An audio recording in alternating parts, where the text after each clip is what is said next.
The night was unusually still, as if the world itself held its breath. Torches flickered along the ancient stone walls of the castle, casting long, trembling shadows that danced across the uneven cobblestones. Every step echoed in the emptiness, a rhythmic drumbeat that seemed to mirror the racing heartbeat of those who moved silently through the corridors. In the dim glow, figures cloaked in black moved like shadows themselves, their faces hidden beneath deep hoods. The air smelled of smoke and damp stone, heavy with centuries of secrets that had been whispered and silenced here, long before the world knew their names. Something monumental was unfolding, though the world beyond the castle walls remained oblivious, wrapped in dreams and the quiet rhythm of a sleeping town.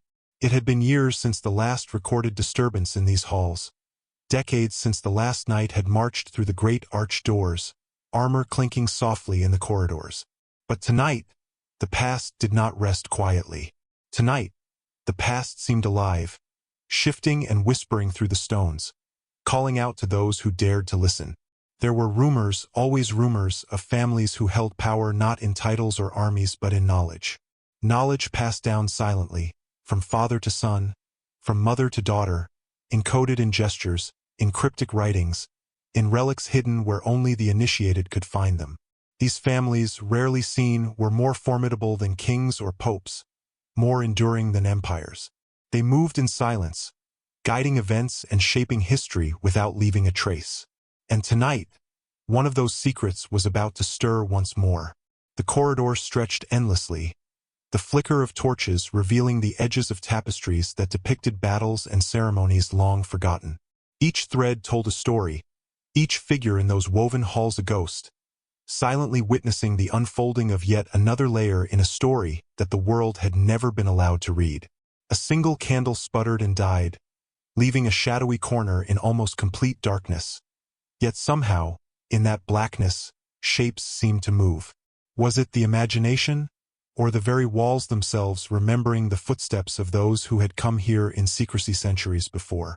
History, after all, had many faces, and some were deliberately kept from view, hidden in quiet corners, obscured by smoke, and whispered only to those who could hear. In one of the highest towers, a small chamber held a heavy wooden chest, bound in iron and secured with a lock that bore no ordinary key. Legend spoke of what it contained: ancient scrolls, maps that traced the hidden paths of influence across kingdoms, and letters penned by hands whose names were never recorded in any official archive. Scholars dismissed the existence of such things as fantasy, tales told to entertain students by the flickering light of a hearth. Yet, here it was, silent and waiting, as if aware that one day, someone would find it. And that someone, unbeknownst to the rest of the world, had arrived tonight. Outside, the wind carried the scent of pine and frost, whispering against the high battlements. The world was vast, stretching far beyond the stone walls. Yet contained within these walls was a power that could shift the course of empires. The families who had created and guided the knights were masters of patience and timing, teaching generations that history was less about who wielded a sword and more about who held the knowledge behind it. Their influence stretched invisibly, a web spun through marriage, allegiance, and secret promises sworn under oath. For centuries, they had remained hidden, surviving wars, purges, and betrayals, each generation carefully guarding the flame of their legacy. Tonight, that flame flickered again, calling the few who were worthy to witness it. In the echoing halls, a faint rustle of fabric broke the silence. A figure moved swiftly, steps deliberate and almost soundless. Yet each step seemed to resonate in the mind, a signal that something ancient was stirring.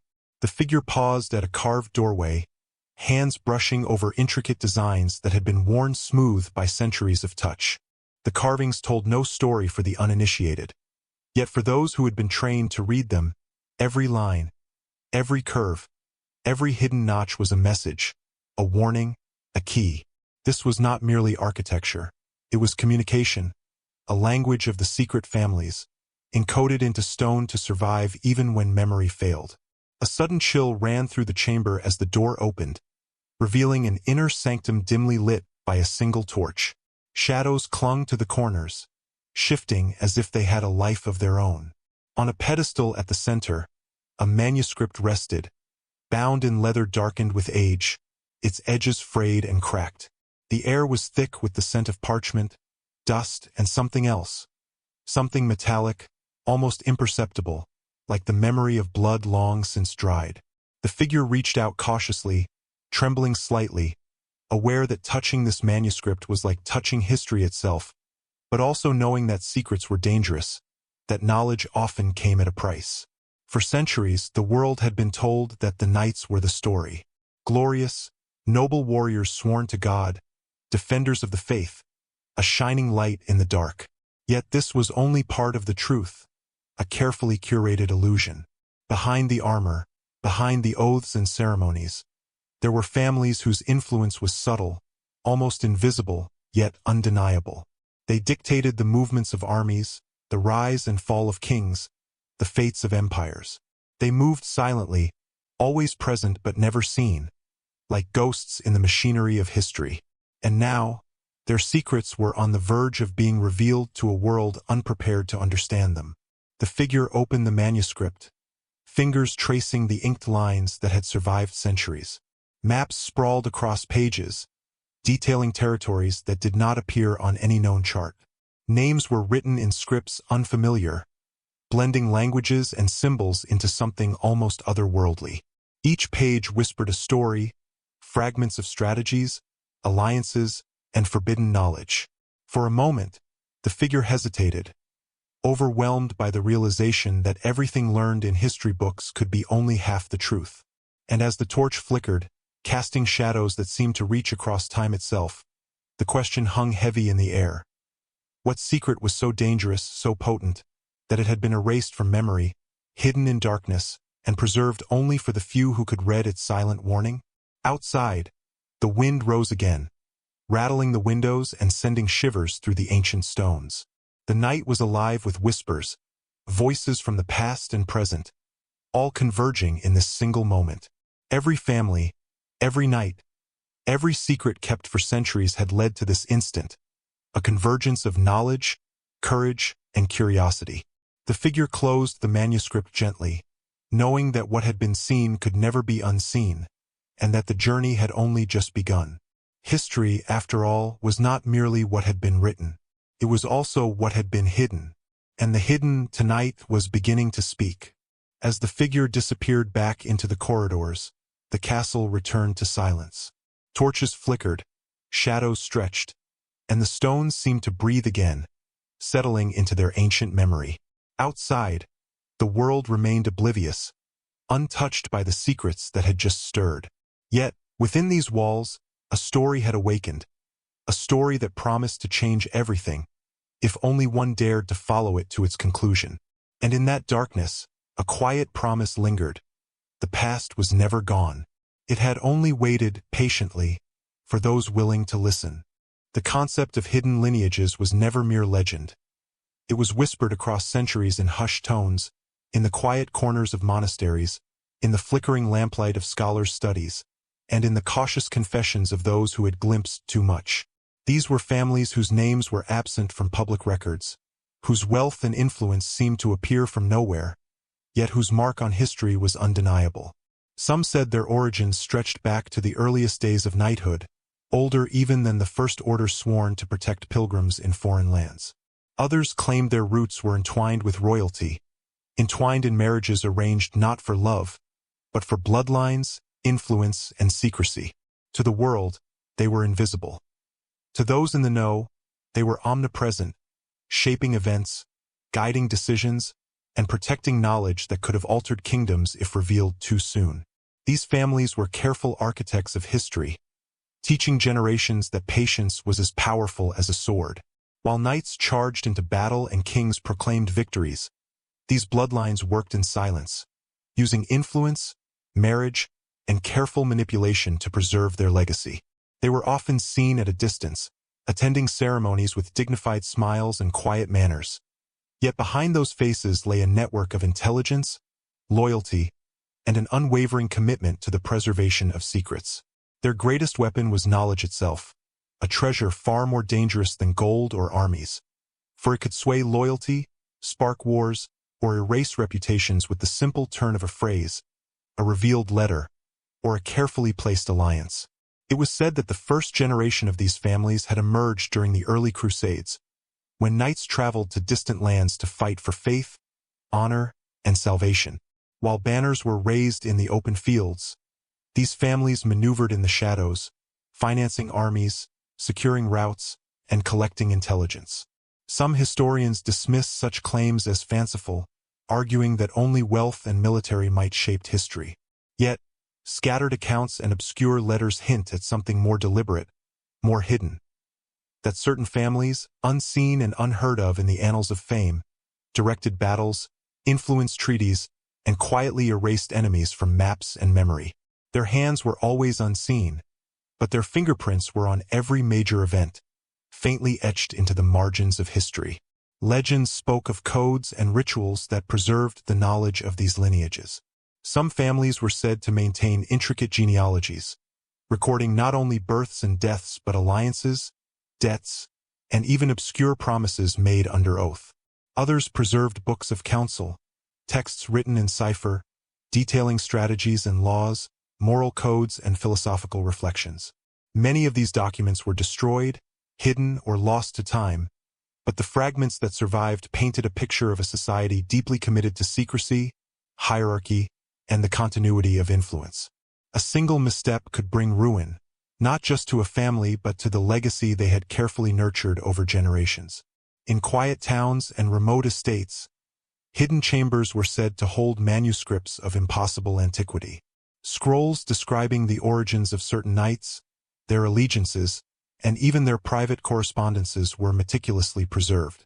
Some scrolls contained diagrams and maps so detailed that they could guide armies, reveal secret paths through cities, or even identify the heirs of wealth long believed lost. These were not mere curiosities. They were instruments of power, passed down with instructions as cryptic as they were precise. It was not uncommon for families to test the next generation in decoding these texts, ensuring that only those worthy could access the knowledge that defined their destiny. The power of these bloodlines was not always obvious. Wealth was merely a tool, not an end. Influence was cultivated subtly, through strategic marriages, alliances with church leaders, or quiet intervention in political affairs. One might find members of such families in monasteries, studying sacred texts, or quietly advising a counselor in a distant court. Sometimes, they were patrons of the arts or financiers of explorations, their contributions appearing as generosity or vision but in reality, calculated steps to preserve knowledge and shape the world in ways few could comprehend. Every act, every investment, and every relationship was part of a long game, stretching across decades, often centuries, with a singular goal: to maintain control of knowledge that could alter the balance of power if revealed. There were those who challenged these families, often with catastrophic results. Rivals disappeared, alliances dissolved, and documents vanished. The secrecy surrounding these lineages was not merely protective. It was defensive, a shield forged in blood and loyalty. Some historians have attempted to trace them, combing through records, letters, and wills, only to find contradictions, gaps, and contradictions too precise to be accidental. Every family tree seemed incomplete, every ledger missing entries, as if someone or something had carefully pruned history to conceal the true story of who held power. In this, these families were masters, manipulating not only the present but also the memory of the past. What made these lineages particularly enigmatic was their duality. Outwardly, they appeared entirely unremarkable. A wealthy merchant in one town, a minor noble in another, perhaps a scholar in a distant university. But beneath these ordinary lives lay a hidden world, governed by oaths older than nations, bound by rituals whose meanings were veiled even to most family members. Loyalty was tested not by battle alone, but by trust, cunning, and the ability to navigate moral complexities that most would find impossible to comprehend. Some children were groomed from birth, learning subtle signs, cryptic languages, and rituals, while others only discovered their heritage after decades of life, suddenly thrust into a network of power and secrecy far beyond their imagining. One of the most intriguing aspects of these bloodlines was the rumor that their influence transcended borders and even faith. It was said that during wars between kingdoms, when the outcome seemed uncertain, families could place the right person in the right position at the right time, quietly swaying decisions that appeared to history as coincidence. Kings and generals might take credit for victories, yet the architects behind them were almost always unseen. Alliances were forged and broken according to designs laid centuries before, and entire populations remained unaware of the subtle forces shaping their fates. The weight of this secrecy was immense. Those who held the knowledge often carried it like a living thing, knowing that any breach could unravel generations of careful planning. Some were burdened by guilt, others by ambition, but all understood the cost of revelation. And yet, the allure of discovering such secrets was irresistible. Manuscripts, relics, and whispered accounts suggested that even the smallest fragment of truth could rewrite the understanding of history itself. What if, scholars wondered, the wars, the rise and fall of kingdoms, the very course of civilization, had been influenced not by the mighty, but by those whose names had been hidden in plain sight for centuries? Tonight, the torchlit corridors of an ancient castle seemed to echo that very question. Shadows shifted in the corners as if acknowledging that history's hidden architects were present once again. The air was thick with anticipation, as if the stones themselves remembered every whispered secret, every coded message, every hidden map and document that had passed through generations. In the flicker of the torches, it was possible to imagine the first of these families, young, ambitious, and wary, understanding that they held a key not merely to wealth or influence, but to the very shaping of history. And so the story begins, not with kings, armies, or grand declarations, but with families who moved quietly, invisibly, orchestrating events in silence. They were the shadow architects of history, the unseen custodians of power, and the keepers of secrets so profound that even centuries later, the world could scarcely comprehend their scope. For those who had eyes to see and courage to follow, the lineage of these families promised a journey into the hidden heart of history, a journey that would challenge everything believed about knights, kings, and the true forces that shaped the medieval world. The rise of the knights was never as simple as stories of valor and religious devotion might suggest. While chronicles celebrated their oaths, their battles, and their unwavering piety, a more complex truth lay beneath the polished armor and gleaming swords.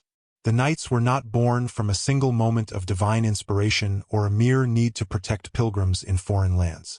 They emerged at a crossroads of faith, ambition, and the quiet influence of those hidden families who understood that loyalty could be molded, that devotion could be guided, and that power could be cultivated in shadows as effectively as it could on the battlefield.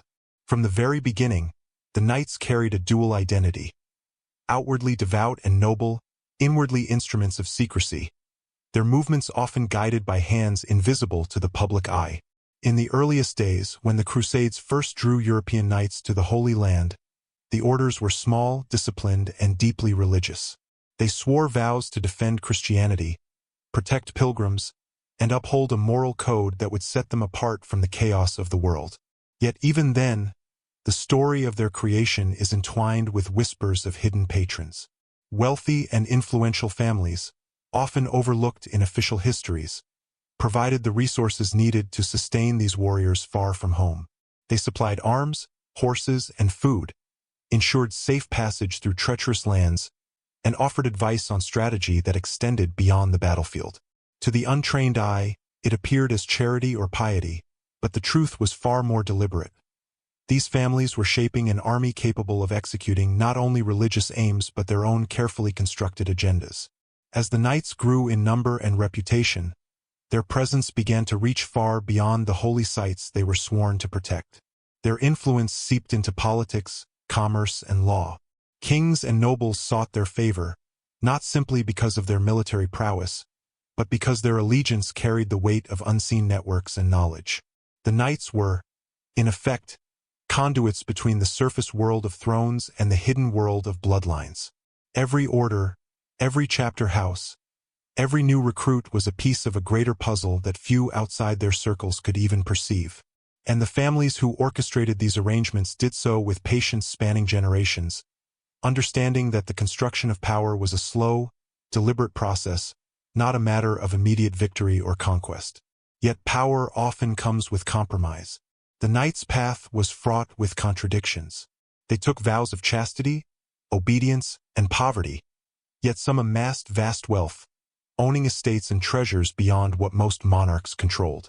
Their loyalty to the church was genuine in many cases, but it was also instrumental.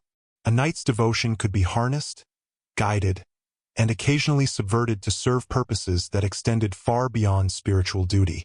Some knights were unaware of the larger forces at play, believing themselves to be instruments of divine will, while others recognized the subtle manipulation of their actions, the quiet nudges that directed campaigns and counseled kings. This tension between personal faith and unseen influence was a defining feature of the order, one that gave it both its strength and its vulnerability. The duality of the knights became particularly evident during campaigns where political stakes rivaled religious ones. Battles that appeared to be fought for the glory of Christendom were sometimes fought to secure secret territories, preserve hidden routes of wealth, or protect the legacy of families whose names would never appear in history books. Victory or defeat was never merely a matter of military skill. It was a matter of strategy, of foresight, and of knowing which levers to pull behind the scenes. The knights, with their rigid codes and unquestioned loyalty, were the perfect instruments for such endeavors, their devotion ensuring obedience, their courage ensuring success, and their secrecy protecting the architects who guided them. Within the order, there were whispers of exceptional individuals, knights whose skill, insight, and discretion made them indispensable to the hidden families.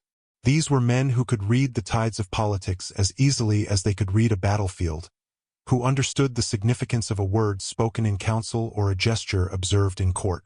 They were often entrusted with the most sensitive missions, delivering messages across enemy lines, negotiating alliances in secret, or safeguarding relics whose importance extended beyond the religious and into the strategic and political realms.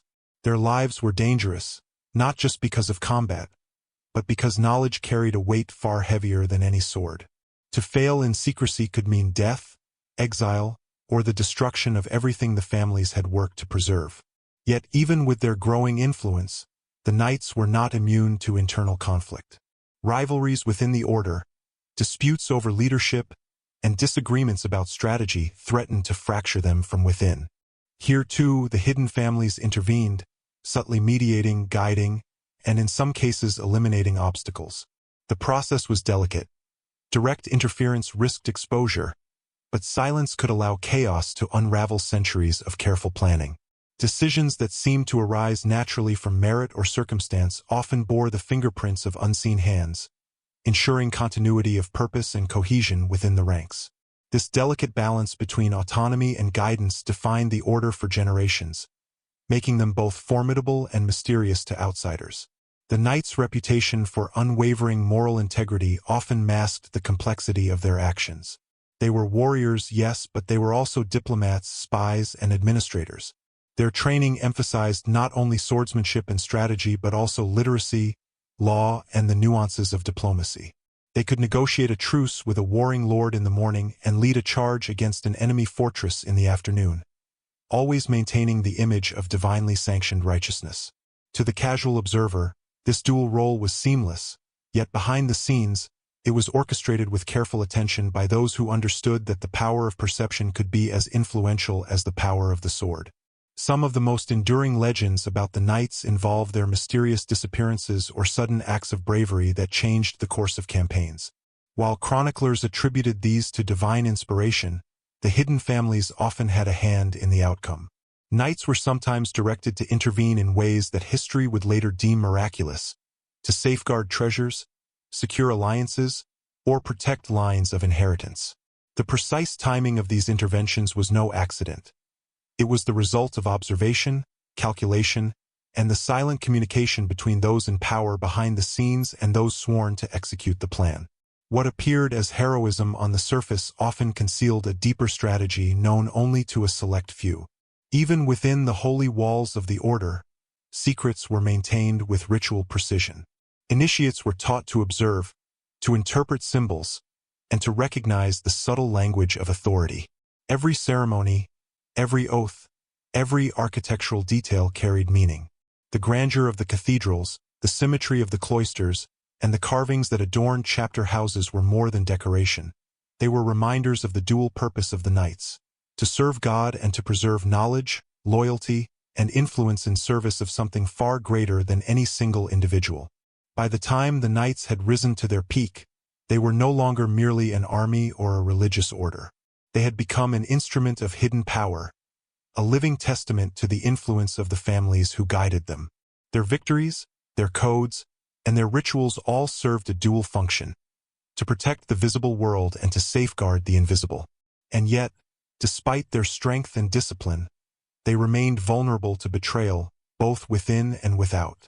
The very secrecy that made them powerful also made them targets, and the hidden families knew that the survival of both the order and the knowledge it guarded depended on vigilance, cunning, and the careful cultivation of loyalty across generations.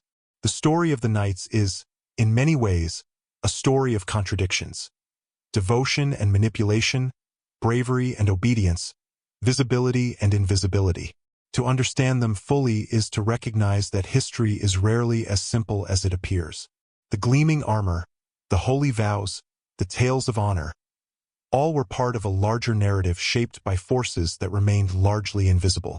To follow the rise of the knights is to step into a world where loyalty could be weaponized, knowledge could be more powerful than armies, and the line between faith and strategy was often indistinguishably thin.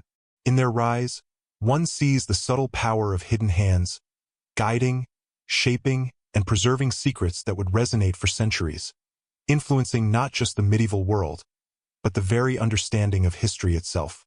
The first betrayal came on a night shrouded in fear and uncertainty, a night that would echo through history as the moment when the knights who had seemed invincible suddenly became vulnerable, exposed to forces they had never fully understood. The arrest of the Templars was swift, almost surgical, yet meticulously orchestrated. Torches lit the darkened streets of Paris, flickering against the stone walls as riders moved silently with papers of accusation clutched in their hands. Wordless commands passed between men in shadowed cloaks, and no one dared ask questions. The whispers had begun weeks before, rumors that the order's power had grown too great, that their wealth was beyond oversight, and that their knowledge, dangerous and forbidden, must be extinguished before it could disrupt the delicate balance of kings and popes. The knights had been celebrated for centuries, revered for their courage, their discipline, and their apparent holiness. Yet those same qualities, their unwavering loyalty, their secrecy, their discipline, made them targets. It was not merely a matter of jealousy or envy. It was fear. Fear of what they knew, fear of what they could achieve if left unchecked, fear that their influence might alter the foundations of Europe itself. And so, in the dead of night, the storm came. Families who had once guided them, advisors who had counseled them, even allies in the courts of kings became instruments of their downfall. The betrayal was precise, cold, and almost surgical in its execution. The knights, trained to fight enemies openly, were caught unprepared by enemies who were invisible, whose weapons were accusation, secrecy, and the weight of authority. The arrest began quietly, with the sudden appearance of armed men at the gates of Templar houses across the city. The knights, taken from their beds, were bound, their armor set aside, their swords confiscated. Shock and confusion spread like wildfire through the order. Some tried to resist, but resistance was futile against the combined power of crown and church. Innocent faces met cold authority, prayers were whispered in panic, and the echo of clanking chains filled the stone corridors. The air was thick with tension, the scent of burning torches mingling with fear and disbelief. No one knew what charges awaited them, but the accusation itself, a vague but damning charge of heresy, was enough to shake even the most devout of knights to their core. The Templars had always operated in shadows, yet now it seemed those shadows had turned against them. Friends became observers, allies became informants, and every door, once a symbol of security, now felt like a trap. The betrayal cut deeper than any blade, for it was orchestrated not merely by enemies, but by those who had once guided and protected them. The families who had funded campaigns, who had placed knights in positions of power, who had whispered strategy across council chambers, had calculated the moment when obedience and loyalty would no longer suffice. The arrest was not only political, it was personal. It was an erasure of trust, a demonstration that even the most powerful warriors were not beyond manipulation. As the knights were led through the streets, the city seemed to hold its breath. Torches cast grotesque shadows, stretching and bending over the walls, turning ordinary figures into monstrous silhouettes. People peered from windows, unsure whether they were witnessing justice, punishment, or something far more sinister. The whispers of the crowd blended with the clatter of armor and chains, forming a chorus that would resonate through history. The Great Order had fallen, not in battle, but by betrayal, and the world was left to wonder why. What secret so potent and dangerous had necessitated such an extreme measure? Inside the dungeons, the reality of the betrayal became chillingly clear.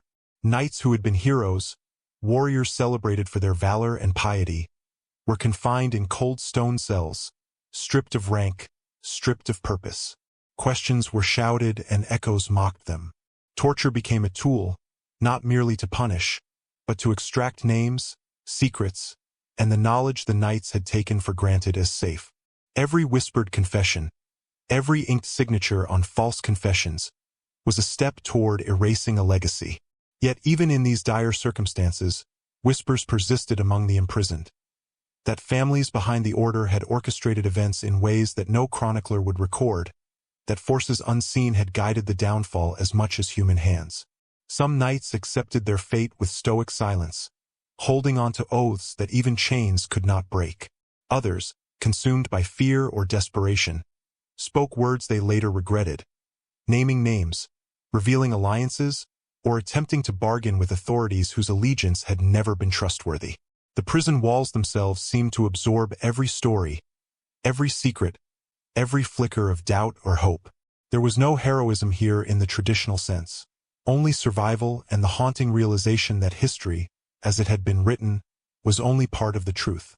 The rest remained hidden, buried beneath accusation, fear, and the cold precision of betrayal. The night of the arrests also marked the beginning of an era of suspicion and paranoia that would last decades. Families who had once been allies of the knights now spoke cautiously, lest their words be misinterpreted or twisted into accusations. Documents were hidden, ledgers vanished, and correspondences were encrypted in ways designed to withstand scrutiny from inquisitors. What had once been a network of trust now became a network of survival, each member aware that the shadow of betrayal could strike from anywhere. The lesson was clear: power, even when cloaked in honor and faith, was fragile, and secrecy, even among the closest allies, was a necessity. Yet for all the fear, there remained a thread of hope and resilience. Not all families or advisors had turned against the knights, and some continued to operate in silence, preserving fragments of knowledge and ensuring that, though the order might appear defeated, its legacy, and the secrets it guarded, would endure. It was a quiet, invisible resistance, a reminder that betrayal, no matter how devastating, could not fully erase the influence of those who understood the long game of history. Knowledge, after all, was not so easily destroyed, and those who had survived the first wave of treachery quietly vowed to protect what remained. The first betrayal of the knights was not merely an event. It was a turning point, a fracture that exposed the delicate balance between faith, power, and secrecy.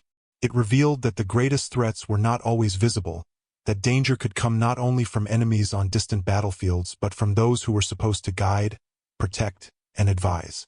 The world would remember the arrests, the confessions, and the trials, but it would forget the subtle forces, the hidden families, and the silent architects of the knights' downfall. That, perhaps, was the true purpose of the betrayal: to demonstrate that history is written not only by those who wield swords or crowns, but also by those who shape events in shadows, whose hands guide the tide even as they remain unseen. Even centuries later, the night of the arrests carries a weight that cannot be erased. The torches, the chains, the whispers, they all endure in memory, echoing through stories, legends, and even the stone walls that survived. The betrayal was complete, yet incomplete, For while the order appeared shattered, its essence persisted in hidden texts, in surviving knights who escaped or concealed their knowledge, and in the families who continued their silent work behind the scenes. History had been manipulated, rewritten, and sanitized for public consumption. Yet the true narrative, dangerous and transformative, remained intact, waiting for those who could see beyond the surface, for those who could follow the faint traces left by those who orchestrated it all. And so the question remained, hanging over the events like a shadow that refused to dissipate. What secret was so dangerous that it required the simultaneous destruction of warriors, the manipulation of authorities, and the careful erasure of truth? It was a secret that could shift the understanding of history itself, a secret powerful enough to topple the mighty under the guise of justice. The first betrayal of the knights was only the beginning, a signal to the world that knowledge and power, when combined in the hands of a few, could shape history in ways far beyond the comprehension of those who merely witnessed it. While the knights bore the brunt of the first betrayal, the families behind the order remained largely invisible, moving with the precision and patience of shadows. These families, whose names were rarely whispered in public, had for generations operated with a quiet, deliberate hand, shaping events from behind the scenes. Wealth was their weapon, secrecy their shield, and loyalty their measure of worth. Unlike the knights, who wore armor and carried swords, these families commanded influence, knowledge, and access to corridors of power that few even suspected existed. It was they who had funded the campaigns, provided intelligence, and determined where knights would march and which battles were worth fighting. Their reach extended beyond borders, faiths, and titles, and their motives were as complex as the codes they guarded. These families were masters of subtlety. Unlike kings or generals who relied on force and proclamation, they thrived in the quiet spaces between decisions, in the pauses where a whispered suggestion could alter a policy or a single letter could redirect the flow of wealth. They were the architects of events, the unseen hands that shaped kingdoms without ever being seen. Many chroniclers dismissed them as myth or exaggeration, but the surviving fragments, ledgers, letters, and coded manuscripts suggested otherwise. The patterns were undeniable. Battles that seemed to favor certain factions, marriages arranged with uncanny precision, and alliances forged in secrecy pointed to an orchestrated plan stretching across generations. What set these families apart was their understanding of longevity. While rulers came and went, and knights perished on distant fields, these bloodlines endured. They cultivated loyalty not through fear or force but through careful investment. Educating children in languages and symbols, teaching the art of diplomacy and discretion, and instilling a reverence for knowledge that could outlast kingdoms. Each generation understood that their survival depended not on visibility, but on invisibility, and that the preservation of their influence required patience, discretion, and an almost ritualistic commitment to secrecy. Those who failed were quietly removed or forgotten, leaving only the strongest, most disciplined heirs to continue the line. It was said that these families had eyes and ears everywhere. Couriers, merchants, scholars, and minor nobles were often employed not merely for their services but for what they could observe, what they could report, and what subtle influence they might carry. Information was currency, carefully collected, stored, and interpreted. A seemingly trivial report from a distant town could, in their hands, reveal the rise of an enemy, a shift in loyalty, or the opportunity to secure a strategic alliance. In this way, they controlled outcomes without ever raising a sword, relying on the knights as both instruments and shields for their carefully laid plans. Some historians have suggested that the family's influence was almost entirely benign, that they sought only to maintain stability or protect the order from internal corruption. Yet surviving evidence paints a more complex picture. There were instances where families manipulated events to protect their interests at the expense of others, carefully engineering betrayals, removing inconvenient rivals, and safeguarding treasures and knowledge whose true significance was hidden from the wider world. These actions were not motivated solely by greed but by an understanding of the stakes: knowledge, influence, and survival. Every decision, every manipulation, was weighed against centuries of planning, a testament to patience that surpassed the lifespan of a single king or knight. The family's connection to the knights was intimate and intricate. Knights were not mere soldiers. They were vessels through which these families projected power and influence. Some knights were born into service, groomed from childhood to follow the subtle directions of their patrons. Others were recruited later, chosen for their skill, loyalty, or discretion. Regardless of how they entered the order, once bound, they became instruments of a network whose complexity few could grasp. Orders were given, often indirectly, through coded letters, cryptic symbols, or whispered counsel, ensuring that the knight's actions aligned with the broader strategy of the family guiding them. Even the most heroic deeds on the battlefield could be part of a calculated design, serving not just honor or faith, but legacy and secrecy. Wealth played a critical role in maintaining this invisible influence. Estates, treasures, and holdings were carefully managed, sometimes in the open as noble lands, sometimes in secret vaults, monasteries, or hidden rooms within castles. Gold, silver, and artifacts were not just symbols of status but tools of strategy. Funding a campaign, bribing a key official, or securing safe passage for a diplomat could mean the difference between the rise or fall of an ally, the survival or destruction of a knight, or the preservation of knowledge that was considered too dangerous for public eyes. Each coin spent, each resource allocated, was part of a larger equation whose results could span generations. Even their rituals were layered with meaning.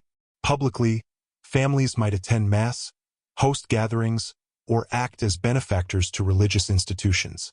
Privately, however, they engaged in ceremonies designed to reinforce loyalty, codify secrets, and pass down instructions to the next generation.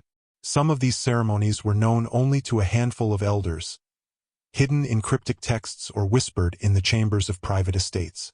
Their purpose was both practical and symbolic, to bind family members to a code of secrecy, to instill the understanding that knowledge was power, and to remind each heir that the survival of the lineage depended on discipline, discretion, and foresight. It was within this complex web that one of the most astonishing elements of the family's influence can be observed: their ability to manipulate perception. To the outside world, they were often quiet, unremarkable, or even invisible. Yet in reality, they had the capacity to guide rulers, control commerce, and influence the outcomes of wars. They understood that appearances mattered, that the spectacle of power could distract from the true levers of control. While the knights rode into battle, funded by these families, the decisions that determined victory or defeat were often made in quiet halls, far from the eyes of kings or soldiers. Their power was invisible yet absolute in its subtlety. The family's work was not without risk. Enemies could rise unexpectedly, internal disputes could threaten continuity, and knowledge could leak, imperiling generations of carefully guarded influence. There were occasions when knights themselves, unaware of the broader context, acted against the interests of their patrons, forcing families to intervene with swift, often ruthless precision. Betrayal was not just a possibility, it was a constant threat, and the survival of the bloodline required vigilance, adaptability, and sometimes moral compromises that weighed heavily on those who bore the responsibility of secrecy. Yet despite these risks, their legacy endured. Through careful planning, discreet guidance, and the cultivation of loyalty, they managed to remain invisible architects of power, shaping the course of history while the world believed the knights alone were responsible. In this way, they created a dual narrative, one that history records and one that history conceals, a hidden network of influence that has persisted despite the collapse of orders, the rise and fall of kingdoms, and the passage of centuries. Their story is one of patience, cunning, and subtle mastery over the course of human events, a testament to the idea that true power is often unseen, wielded not in public spectacle, but in silence. And so, the families behind the knights continued to move in shadows, their influence threading through battles, councils, and ceremonies, shaping outcomes with a precision that few could comprehend. While the knights fought, bled, and were celebrated, the families persisted quietly, their legacy preserved in secrecy, in wealth, and in the unseen connections that bound them to the order. They were the invisible architects of a story the world thought it knew, and yet, the deeper one delved, the more it became clear that the knights, for all their valor, were only part of a design far more intricate, far more enduring, and far more mysterious than anyone could have imagined. Among the many secrets preserved by the families behind the knights, none was more binding or more consequential than the blood oath.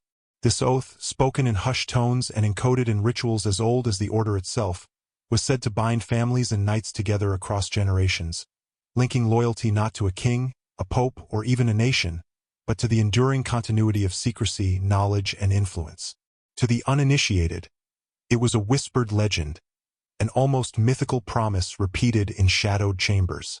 To those who had taken it, it was as real as the sword at their side, as binding as the vows they swore at the altar, carrying consequences that extended far beyond life and death.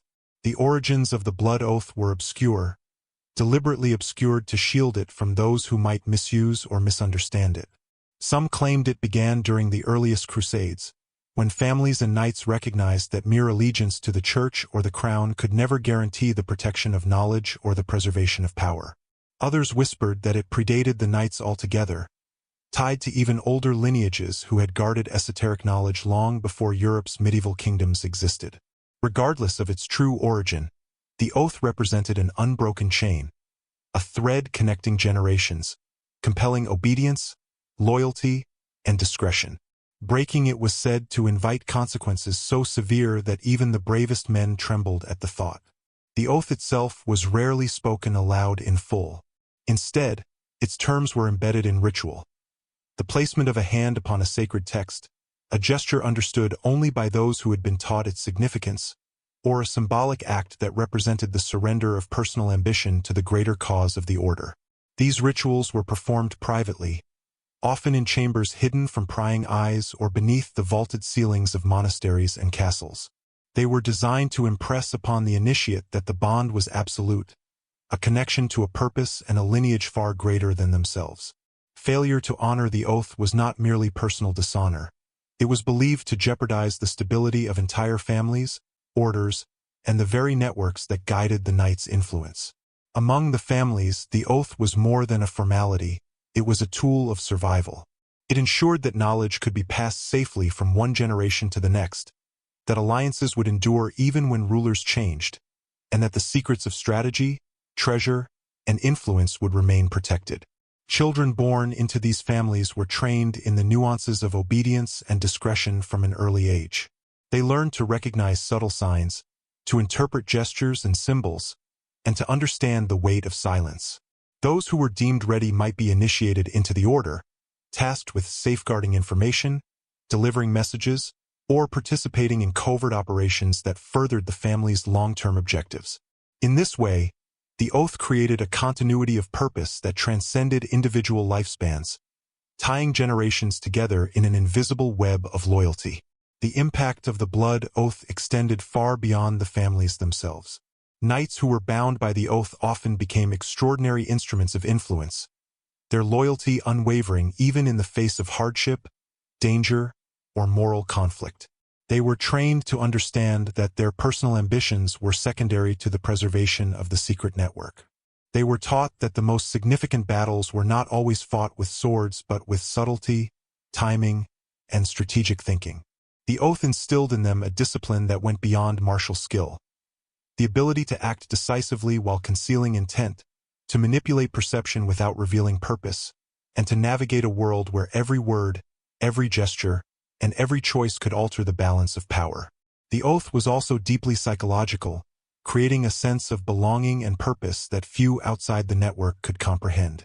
Initiates often described a feeling of being part of something vast, timeless, and sacred, a connection that linked them not only to living members, but to ancestors and descendants who had also taken the oath. This sense of continuity and shared responsibility reinforced loyalty and courage, enabling knights to face impossible odds without hesitation.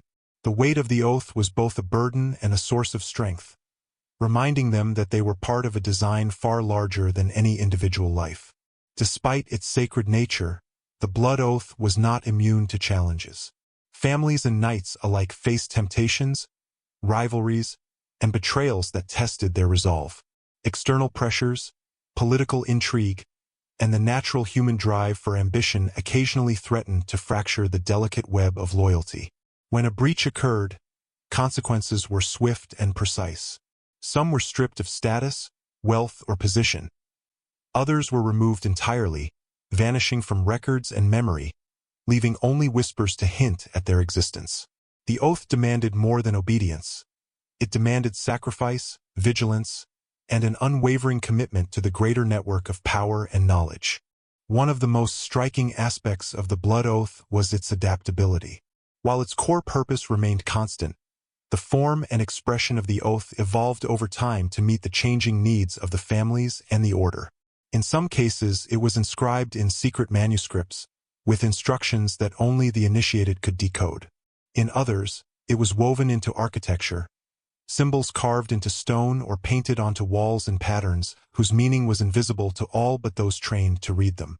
The oath became a living system, flexible enough to survive centuries of upheaval while remaining rigid enough to ensure the loyalty and discretion that the families demanded. Historical records rarely acknowledge the existence of such oaths, but fragments and hints survive. Letters allude to promises of obedience, chronicles mention unnamed benefactors whose loyalty could not be swayed, and manuscripts contain passages in cryptic language that suggest the binding nature of allegiance beyond what was publicly recognized. These scattered references, when pieced together, reveal a system that was not merely symbolic but practical, a method of governance and influence that transcended conventional structures of authority. It was a network built on trust, fear, and reverence for secrecy, and it functioned with remarkable efficiency. Even in times of chaos, during wars, betrayals, or the dissolution of chapters of knights, the blood oath provided continuity. Families could rely on loyal knights to protect vital information, safeguard treasures, or execute plans that required discretion and skill. The oath ensured that knowledge did not die with the passing of an individual, that alliances could be maintained in secrecy, and that the hidden networks controlling influence would survive the turbulence of politics, ambition, and war. In essence, the oath was a safeguard for history itself, a mechanism to ensure that the most dangerous and powerful knowledge remained protected, even when the visible order faltered. Perhaps most striking of all was the enduring psychological effect of the blood oath on those who swore it. Knights and family members often spoke of a sense of destiny, of being part of something eternal, a force greater than themselves that demanded loyalty, courage, and discretion. This belief created cohesion across generations, connecting ancestors, contemporaries, and successors in a web of shared responsibility. It fostered a sense of identity that transcended personal ambition, elevating the knights from mere warriors to custodians of knowledge, guardians of secrets, and participants in a narrative that history had largely forgotten. The oath also carried a subtle but powerful moral weight. It taught that actions, even those that seemed insignificant or hidden, could have profound consequences. Knights learned to weigh decisions carefully, to anticipate outcomes, and to understand that loyalty extended beyond obedience to the immediate superior. It was loyalty to the legacy, to the family, and to the unseen network that shaped history. In this way, the oath became both a guide and a restraint, instilling a disciplined foresight that allowed the knights to act with precision and discretion in a world where knowledge was power and power was fragile. In the end, the blood oath was more than a promise. It was a lifeline between generations, a silent code that preserved influence, knowledge, and strategy.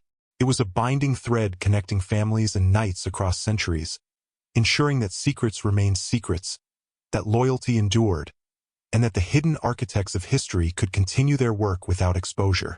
Those who understood it recognized that the oath was as potent as any sword, as enduring as any fortress, and as transformative as the battles it helped shape.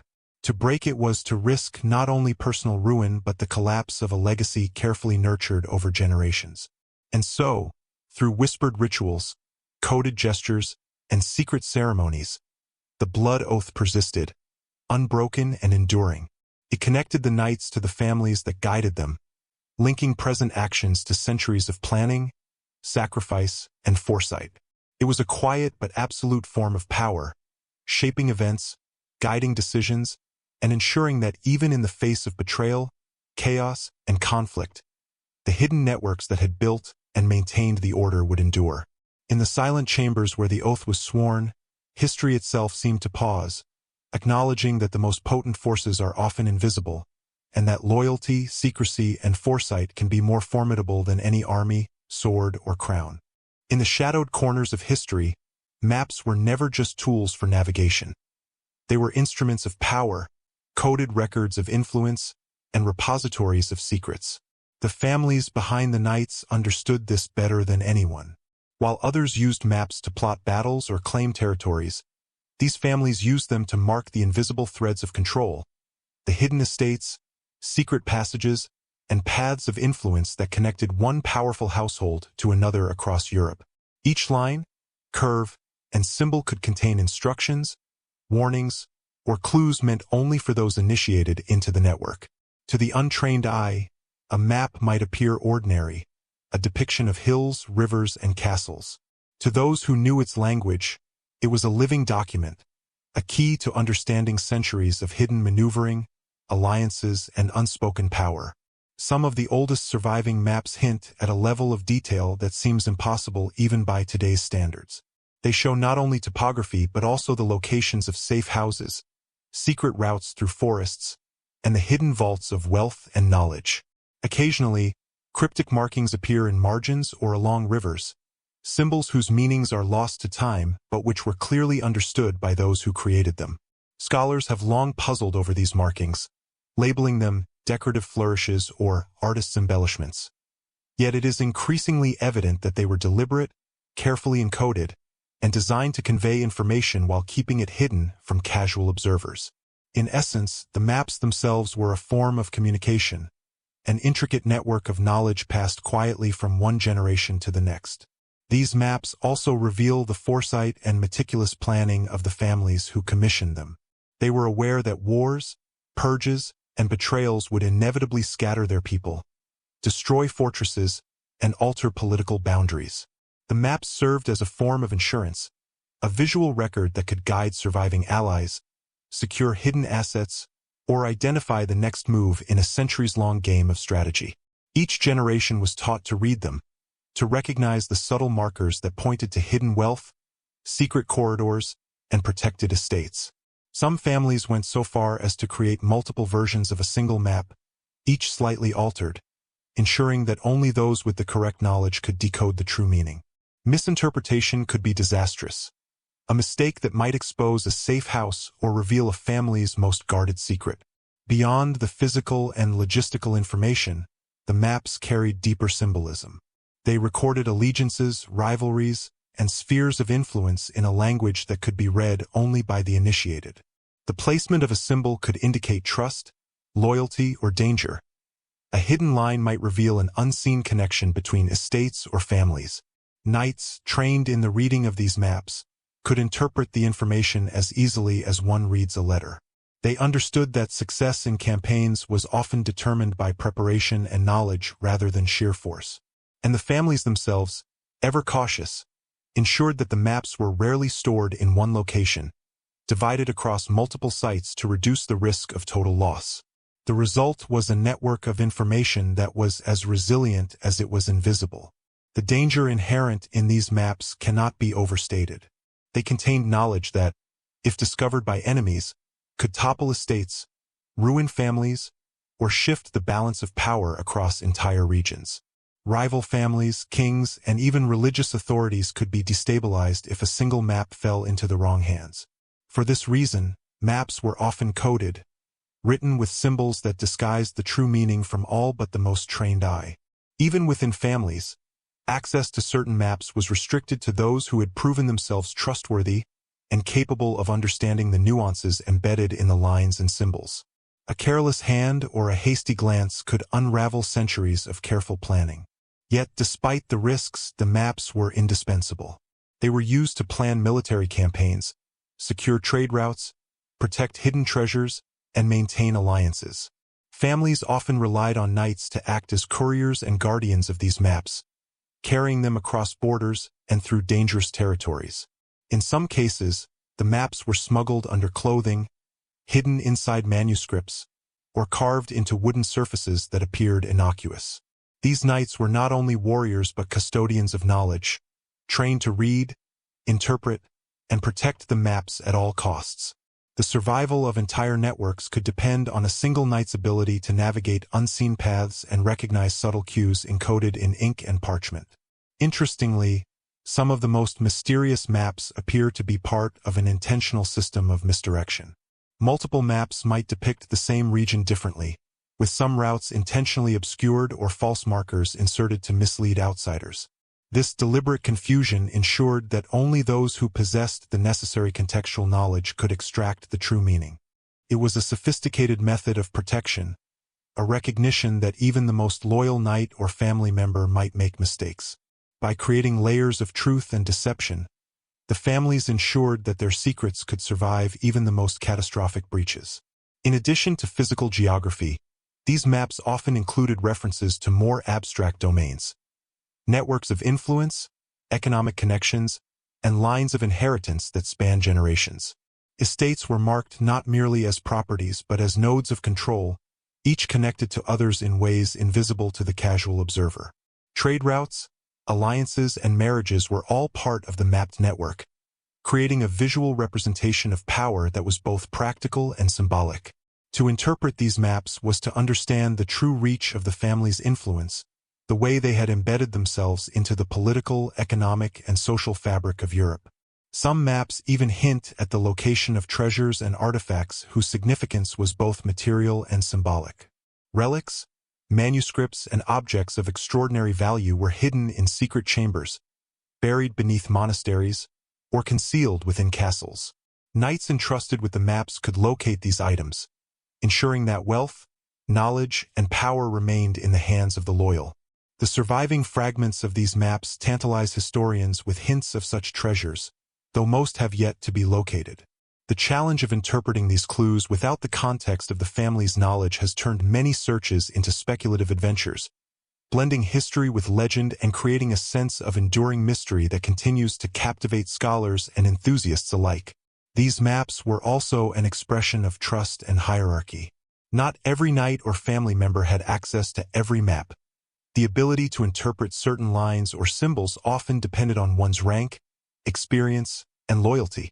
In this way, the maps reinforced the structure of power, creating a system in which knowledge itself was a form of authority. Those who possessed it could influence events subtly, direct the movements of allies and enemies, and preserve the continuity of the order. Knowledge and secrecy were inseparable, and the maps were one of the most potent tools in that system. Ultimately, the maps of power were more than just visual representations. They were the embodiment of centuries of foresight, planning, and strategy. They demonstrated the meticulous care with which the families behind the knights preserved their influence, and they revealed the depth of understanding that allowed these hidden actors to manipulate events from the shadows. They were silent witnesses to history, recording what was known only to the few, guiding the actions of knights and families alike, and ensuring that the secrets of influence, wealth, and strategy endured across generations. In the end, these maps serve as a reminder that history is often layered and incomplete. What appears on the surface, the battles, the orders, the recorded deeds of knights, is only a fraction of the truth. Beneath the visible world lies a network of guidance, manipulation, and foresight, encoded in ink, parchment, and symbols. The maps are fragments of this hidden world, surviving pieces of a larger puzzle that continues to challenge modern understanding.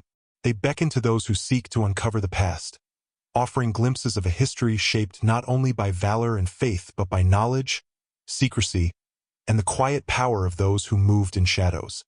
The Crusades, often remembered as grand battles fought in the name of faith, were far more than the stories told in chronicles. Beneath the surface of banners, armor, and holy proclamations lay a complex network of influence, strategy, and hidden agendas, carefully orchestrated by families whose names rarely appear in history books. These families, invisible yet immensely powerful, recognized the potential of the Crusades not merely as religious endeavors, but as instruments to consolidate wealth, power, and knowledge. While kings and popes proclaimed glory and salvation, it was these hidden lineages who quietly steered armies, manipulated alliances, and determined which territories would thrive and which would fall into obscurity. From the earliest campaigns, it became evident that the movements of knights were not always dictated by strategy or faith alone. Certain battles, sieges, and conquests seemed to favor outcomes that benefited specific families, guiding their influence across Europe and the Levant. Merchants, monasteries, and fortresses were often funded or protected in ways that ensured continued access to resources, information, and territory. The knights themselves, bound by oaths and loyalty, carried out orders that, on the surface, appeared aligned with religious goals, yet were in many cases meticulously calibrated to preserve the interests of families whose guidance reached across borders and generations. Some historians have argued that the victories of the Crusades were purely divine or the result of martial skill, yet scattered documents suggest a far more deliberate orchestration. Letters exchanged between patrons and commanders hint at instructions designed to ensure certain alliances, secure critical supply lines, or prevent the rise of rivals. The choices of which cities to besiege, which routes to follow, and which lords to trust were seldom accidental. Behind the public victories, there was a hidden strategy, one in which the family's influence ensured that knights acted as both instruments and guardians of an unseen plan. Even when battles were lost, the fallout often benefited the families, either by shifting alliances in their favor or by creating opportunities to extend influence quietly in the chaos that followed. The orchestration of these campaigns relied on careful observation and intelligence. Scouts, messengers, and envoys, many connected directly or indirectly to the families, gathered information that would determine the movements of armies and the timing of sieges. This information was processed and analyzed, often encoded in letters or maps that only those initiated could interpret. Knights trained in reading these signs could adjust their actions on the battlefield, sometimes without realizing that they were fulfilling a strategy designed far beyond the immediate conflict. Victory, it seemed, was as much a matter of knowledge and foresight as it was of swords and shields. The family's involvement extended to the subtle manipulation of rival factions. During the Crusades, kingdoms and principalities were often at odds with one another, even while ostensibly united by a common religious cause. The hidden lineages recognized these divisions as opportunities. By influencing decisions behind the scenes, they could weaken potential threats, create alliances favorable to their interests, and ensure that their own influence expanded, often without drawing suspicion. Knights were sometimes directed to act in ways that would preserve or disrupt specific factions, and the outcomes of entire campaigns were often subtly guided by considerations far removed from the public narrative of faith and honor. Even logistics, the mundane aspects of war, were meticulously planned to serve dual purposes. Supply lines, fortifications, and trade routes were maintained not just for efficiency, but to secure control over resources and strategic positions. Certain towns were protected or fortified to safeguard hidden treasures, while others were abandoned or left vulnerable to weaken rivals or distract enemies. Knights were instructed to carry messages or secure locations that seemed inconsequential at the time, yet were critical pieces of a larger design. The precision and foresight required for this level of orchestration speaks to the extraordinary intelligence and patience of the families behind the order, who understood that victory on the battlefield was only one component of a much larger game. The Crusades also became a vehicle for cultural and knowledge transfer. Families used the campaigns to acquire manuscripts, maps, and artifacts, often hidden within monasteries, libraries, or the spoils of conquest. These objects, whose significance was often unknown to the general public, were carefully catalogued, transported, and preserved, forming a hidden archive that extended the family's influence across regions and generations. Knights, trained to recognize the value of these items, became both protectors and intermediaries, ensuring that knowledge and power remained in the hands of those who understood its true worth. In this way, the Crusades served not only religious or political ends but also the preservation and expansion of secret networks of knowledge. Perhaps the most striking aspect of the family's influence was their ability to manipulate perception. To the public, the Crusades appeared as conflicts driven by faith, valor, and divine inspiration. Yet the reality was far more nuanced. Victories and defeats, triumphs and disasters, were often orchestrated to serve long-term objectives that few contemporaries could perceive. Kings and generals might believe they were acting independently, Yet their choices were subtly guided by the needs and designs of families who understood the broader landscape of power. The knights, for all their apparent agency, were instruments within a strategy that stretched across decades and continents. What appeared as spontaneous heroism was frequently the outcome of careful planning, observation, and silent instruction. The personal stakes for the knights themselves were profound. Many were unaware of the full scope of the strategy, acting with courage and faith while unknowingly advancing the objectives of families whose reach extended beyond any battlefield. Some knights discovered too late that their loyalty had been tested, that victories or defeats had consequences for which they were only partially responsible. This duality, between personal honor and hidden purpose, was a defining feature of the Crusades, imbuing each campaign with layers of meaning that modern historians are only beginning to recognize. The tension between duty and manipulation created a web of intrigue, loyalty, and sometimes betrayal that underscores the extraordinary complexity of these events. The consequences of these hidden manipulations were enduring. Certain territories remained under the control of families who had orchestrated campaigns to ensure their longevity, while others fell into obscurity, erased from power and memory. Trade routes, fortified towns, and alliances preserved through the Crusades shaped the political and economic landscape of Europe and the Levant for generations. The knights themselves, often celebrated as heroes, carried with them the hidden influence of families whose guidance had been instrumental in shaping the outcomes of wars and the distribution of wealth. Victory, loss, and survival were never purely matters of chance. They were calculated, guided, and executed within a network that few could see but whose impact was profound. Even in hindsight, the scale of orchestration is difficult to comprehend. The coordination required to influence campaigns, maintain alliances, protect secrets, and secure knowledge across thousands of miles, often without the benefit of modern communication, speaks to an intelligence and discipline that rivaled any military or political institution. These families understood that time was their ally and patience their most effective weapon. While others fought for immediate gain or glory, they planned for decades and even centuries, ensuring that influence, knowledge, and power would endure through generations, preserved within networks of loyalty that could survive betrayal, war, and disaster. Ultimately, the Crusades were a theater of strategy that extended far beyond the visible stage.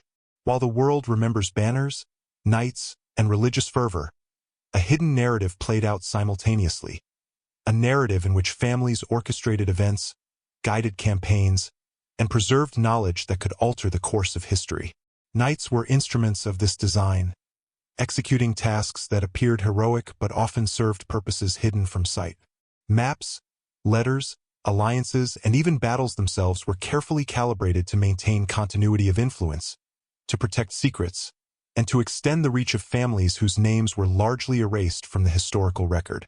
The hidden orchestration of the Crusades reminds us that history is never simple. The grand narratives of kings and warriors, while compelling, tell only a fraction of the story. Beneath every victory, every siege, every negotiated truce, there exists a network of influence, intelligence, and secrecy that shapes outcomes in ways the public may never perceive. The families behind the knights understood this better than anyone, recognizing that true power lies not merely in the sword or the banner but in knowledge, patience, and the ability to move in shadows. The Crusades were not merely wars of faith. They were the stage upon which invisible architects quietly, yet profoundly, shaped the destiny of Europe and the Levant, leaving behind traces that continue to challenge our understanding of history today. Behind the swords, the banners, and the battles, there existed another force, one far quieter, yet equally potent. The families who guided the knights understood that power was not built solely on armies or wealth, but on knowledge, insight, and the ability to manipulate what others could not perceive. It was among scholars, alchemists, and advisors, hidden from the eyes of kings and chroniclers, that the true seeds of influence were sown. These men and women, often cloaked in the guise of academia or religion, carried secrets so potent that their discoveries could shape the fates of kingdoms, tilt battles, and preserve the legacies of families who operated in shadow. Their contributions were almost entirely invisible to the historical record. Yet without them, the knights' victories, the strategies of war, and the hidden network of influence might never have existed. Some scholars were dedicated to the practical application of knowledge: astronomy to navigate distant lands, mathematics to calculate supply lines, and cartography to map secret routes. Others delved into philosophy, ethics, or law, interpreting codes that guided knights and families in decisions that had ramifications far beyond the battlefield. Yet a select few explored the boundaries of what was considered forbidden or dangerous knowledge: alchemy, esoteric texts, and mystical practices that promised insight into the natural world, human behavior, and even the manipulation of events. These individuals were both revered and feared. Their discoveries could secure power for a family or expose vulnerabilities that enemies could exploit. Their work was not merely academic. It was strategic, vital, and often deadly in its implications. Alchemists, in particular, played a fascinating role within these networks. Beyond the pursuit of transforming base metals into gold, a pursuit more symbolic than practical, they explored medicine, chemistry, and methods to preserve life, documents, and objects of importance. Recipes and formulas were recorded in cryptic manuscripts, passed down from one generation to the next, and often encrypted with ciphers so complex that only the initiated could understand them. Some families maintained entire workshops dedicated to these endeavors, ensuring that both practical and symbolic knowledge was preserved. The alchemist's laboratory was as much a fortress of secrets as the castle walls themselves, and those who entered carried not only fire and tools but also the weight of knowledge that could shift the balance of power. Advisors, too, were indispensable. Kings and generals may have occupied the public stage, but the families ensured that their chosen representatives whispered guidance, insight, and warnings into ears that were otherwise unprepared. These advisors had a dual purpose: to safeguard the family's interests and to interpret complex networks of alliances, influence, and hidden threats. Their counsel often determined the outcome of battles, the negotiation of treaties, and even the rise or fall of rival houses. What appeared as strategic brilliance or foresight on the part of rulers was frequently the product of invisible minds working diligently behind the scenes, analyzing information, predicting behavior, and orchestrating outcomes that served the long-term goals of those who remained unseen. Education within this hidden network was rigorous and precise. Young knights and heirs of families were not merely trained in combat or etiquette. They were taught to observe patterns, decode messages, and recognize subtleties that could indicate loyalty, deception, or opportunity. They learned to read symbols carved into stone, embedded in manuscripts, or hidden within art. They were introduced to the language of gestures and signs, taught that every action had potential meaning, and trained to respond accordingly. Those who excelled could navigate the world of power with remarkable subtlety, anticipating moves, avoiding traps, and executing plans that few could recognize until long after the consequences were apparent. Some of the most remarkable scholars of the era operated in secret, preserving manuscripts, translating texts from Arabic, Greek, or Hebrew, and safeguarding knowledge that was often considered heretical or forbidden. Libraries became sanctuaries not just for books but for ideas too dangerous to be revealed. Among these shelves lay treatises on warfare, medicine, natural philosophy, and theology, meticulously copied and annotated to ensure that the knowledge would endure. Knights, funded by the families, were often tasked with transporting these manuscripts across dangerous territories, ensuring that the family's intellectual legacy remained intact, even amidst the chaos of war and political upheaval. This network of scholars, alchemists, and advisors also served as a moral compass of sorts. While their guidance was tactical, it was often intertwined with philosophy and ethics, reminding knights and families alike that knowledge carries responsibility. Decisions about life, death, and the wielding of power were seldom made lightly, and the counsel of these hidden minds shaped outcomes in ways that were both strategic and deeply human. Wars were fought, alliances forged, and betrayals executed. Yet beneath the surface, intellectual oversight ensured that the consequences of actions were carefully measured, weighed, and, where possible, mitigated. The secrecy surrounding these individuals was paramount. Exposure could result in the destruction of manuscripts, imprisonment, or execution, and it threatened not only their lives but the delicate network that depended upon them.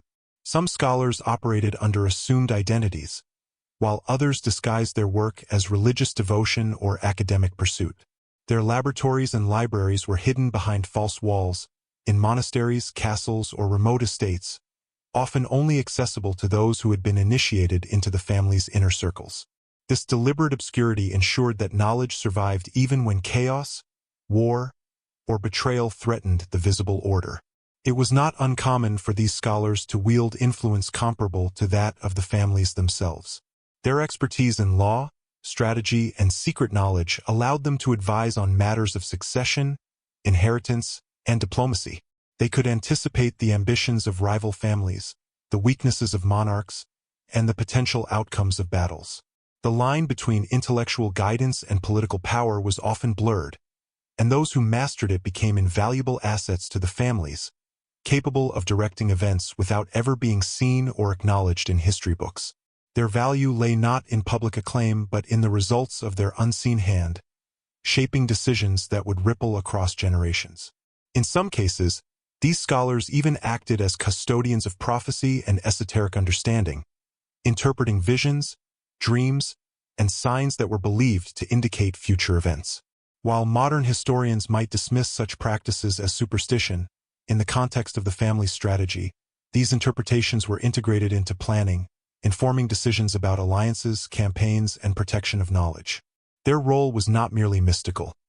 It was practical, bridging intuition, observation, and intelligence to guide both knights and families in navigating a world fraught with danger and uncertainty. The significance of these hidden advisors becomes particularly clear when considering the survival of the knights and their patrons through decades of upheaval. Wars, purges, and betrayals could have destroyed the order entirely, yet through careful counsel, strategic preservation of knowledge, and meticulous planning, the families ensured continuity. Scholars interpreted risk, mapped strategies, and advised on the protection of assets, allowing the network to endure even when knights were captured, estates seized, or alliances fractured. Their work was silent but critical, a backbone of resilience and foresight that allowed hidden power to persist despite chaos. In essence, these scholars, alchemists, and advisors were the invisible architects of history. Throughout Europe, the remnants of ancient castles, cathedrals, and cloisters bear silent witness to secrets few have ever understood. To the casual observer, these structures are marvels of architecture, feats of engineering, and monuments to faith or power. Yet beneath the surface, hidden within the carvings, arches, and patterns, lie symbols placed deliberately by those who understood that stone, like parchment, could be a medium of communication. The families who guided the knights used architecture as a language, encoding messages, warnings, and knowledge into walls, columns, and doorways. Every curve, every carved figure, every misplaced ornament could serve as a signpost for those trained to read it, or a trap for those who approached without insight. Symbols in stone were a means of preserving secrets across generations. Unlike manuscripts, which could be destroyed, stolen, or lost, carvings and reliefs embedded in architecture could survive for centuries, weathering storms, fires, and human conflict. They were durable, permanent, and yet subtle, hidden in plain sight where only the initiated might recognize their significance. Families and knights relied on this method to mark estates, identify safe passages, and convey information about hidden treasures or alliances. Some symbols were obvious only to those trained in the esoteric language of the order. Geometric patterns, numbers embedded in motifs, or repeated shapes that, to outsiders, seemed decorative but actually conveyed warnings or instructions. The construction of these buildings was often guided by master architects who understood both engineering and secrecy. Many were initiated into the hidden networks, trained to blend functionality with symbolic meaning. A single tower might serve as a lookout, a refuge, and a message board all at once. A chapel's stained glass window could encode genealogies, property boundaries, or religious allegiances in a design that appeared purely ornamental. Every column, every spiral, every gargoyle was part of a larger system of communication, an instruction manual for those who had eyes to see. These architectural messages were designed not only to survive but to endure in a way that manuscripts alone could not, ensuring that knowledge and guidance could be passed to future generations, regardless of upheaval, war, or betrayal. Some symbols were coded to guide the movement of knights and couriers. Hidden doorways, narrow corridors, and secret staircases were integrated seamlessly into castles and monasteries, accessible only to those who knew the correct signs. A seemingly random arrangement of stone could indicate the safest path, the location of hidden provisions, or a meeting point for allies. Maps were often linked to these symbols, creating a dual system of knowledge where parchment and stone worked together to preserve the family's influence. Knights trained in these signs could navigate environments that would confound enemies, secure treasures, or pass intelligence undetected, all guided by the architecture itself. Religious buildings, in particular, were rich with symbolism. Carvings of saints, angels, and biblical scenes often concealed deeper meanings. Certain gestures, postures, or objects held by figures could indicate allegiance, warnings, or coded messages about family networks. Colors in stained glass, the placement of altars, and even the orientation of a building might carry significance beyond liturgical function. These symbols were carefully designed to be invisible to casual worshippers but intelligible to those initiated into the family's secrets. A simple glance at a wall could reveal the existence of a hidden passage, the direction of a secret route, or the presence of a protected artifact, all without raising suspicion. Beyond guidance, the symbols also served as a form of legacy. They communicated identity, lineage, and power to those who could interpret them, while simultaneously concealing information from outsiders. Certain geometric patterns encoded family trees, alliances, and historical victories. Repeated motifs could signify membership within a network, serving as a mark of trust or a warning to potential adversaries. Some scholars have noted that these symbols appear consistently across multiple sites, suggesting a coordinated effort to preserve knowledge and maintain continuity across regions. It was a language written in stone, designed to endure centuries and survive even the collapse of empires. The symbolic use of architecture extended to more esoteric purposes as well. Alchemists, scholars, and advisors who collaborated with the families often embedded knowledge into buildings. Chemical formulas, philosophical concepts, or mystical teachings disguised as artistic embellishments. A seemingly decorative spiral might reference the elements, a pattern of stones could encode instructions for preservation of manuscripts, or a hidden niche might contain alchemical instruments or texts. These placements were never accidental. They were carefully calculated to safeguard knowledge from those uninitiated, while ensuring that future generations could retrieve it when the time was right. The significance of these symbols was not always immediately apparent. Many have been misinterpreted as mere decoration or misdated, their true meaning lost to time. Modern archaeologists and historians often fail to see the underlying patterns, assuming aesthetic or religious purpose where in fact lies a deliberate system of information preservation. Families understood that visibility was a double-edged sword. Symbols needed to be noticeable enough for those who understood them but obscured from those who might misuse them. This balance of concealment and revelation reflects the sophistication of the family's approach to maintaining influence across generations. Even today, travelers and historians stumble upon symbols that hint at hidden networks, secret estates, and alliances that were thought to be long forgotten. A carved emblem on a monastery, a peculiar arrangement of stones in a courtyard, or a subtle motif in a cathedral can open a window into the hidden world of the families who guided the knights. These signs are often faint, eroded by time, yet their survival is a testament to the family's foresight and understanding of how to preserve knowledge through the physical environment. Each symbol carries layers of meaning, requiring interpretation, intuition, and sometimes courage to uncover its significance. The symbolic architecture also played a psychological role. It reinforced the idea that the family's influence was omnipresent, subtle, and enduring. Knights, scholars, and members of the families were trained to recognize these signs, creating a sense of shared knowledge and identity that transcended generations. The realization that the world was layered with hidden meaning inspired loyalty, caution, and a sense of responsibility. Every building became both a tool and a teacher, conveying wisdom, warnings, and guidance silently, yet powerfully, across centuries. Ultimately, The symbols embedded in stone remind us that history is never as straightforward as it appears. The true power of the families behind the knights was often hidden not in armies, weapons, or battles, but in the intricate web of alliances they wove across Europe. These were not casual friendships or temporary agreements, but deliberate, calculated unions that spanned kingdoms, duchies, and principalities. Marriages were among the most powerful tools in their arsenal, binding houses together, securing loyalty, and consolidating influence. Each union was carefully orchestrated, often decades in planning, with considerations ranging from wealth and territory to political alliances and even hidden secrets carried in bloodlines.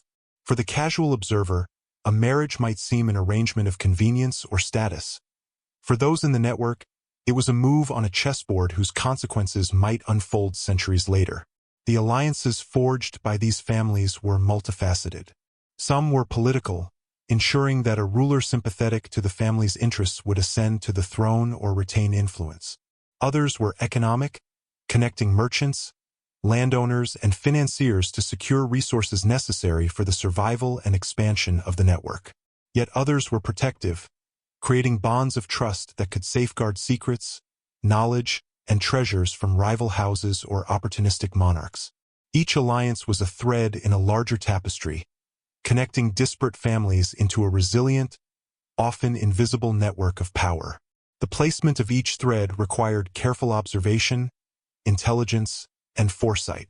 A single misstep could unravel decades of planning and invite disaster, but when executed correctly, these unions ensured that influence extended far beyond the visible reach of armies and kingdoms. Marriages were especially potent because they merged bloodlines, creating heirs who carried not only wealth and status, but also the legacy of knowledge and loyalty embedded in their ancestry. These heirs were groomed from birth to understand the responsibilities they carried, to safeguard family secrets, maintain alliances, and act in ways that preserved the continuity of influence. Education was not limited to reading, writing, or theology. It included observation, diplomacy, and subtlety.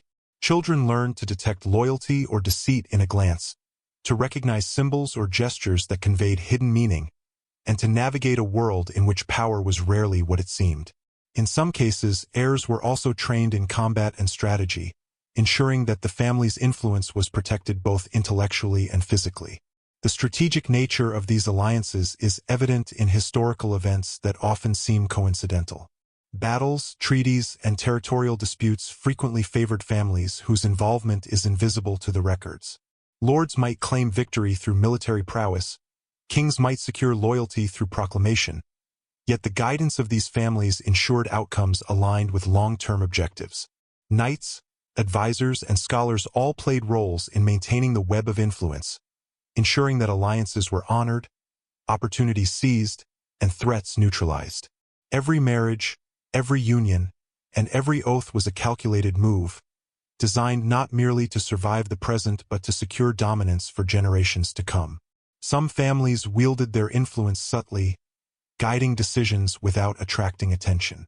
A lord might marry his daughter into a distant house under the guise of political convenience, unaware that the family orchestrating the union had layered additional purposes into the arrangement.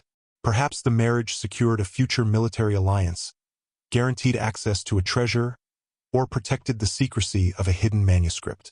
In other cases, marriages were defensive, designed to neutralize rival claims, prevent hostile alliances, or maintain control over disputed territories.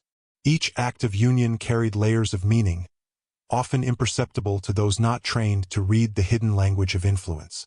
These alliances extended beyond blood and territory to include financial and commercial networks. Wealth, meticulously accumulated and preserved across generations, was used to maintain influence, fund campaigns, and reward loyalty. Families invested in enterprises, trade routes, and estates, not merely for profit, but to secure strategic advantages, ensure safe passage for knights, and sustain the hidden networks of power. The movement of goods, money, and information was as carefully orchestrated as armies on a battlefield, and those who understood the intricacies of these networks could anticipate shifts in power before they became visible to the wider world.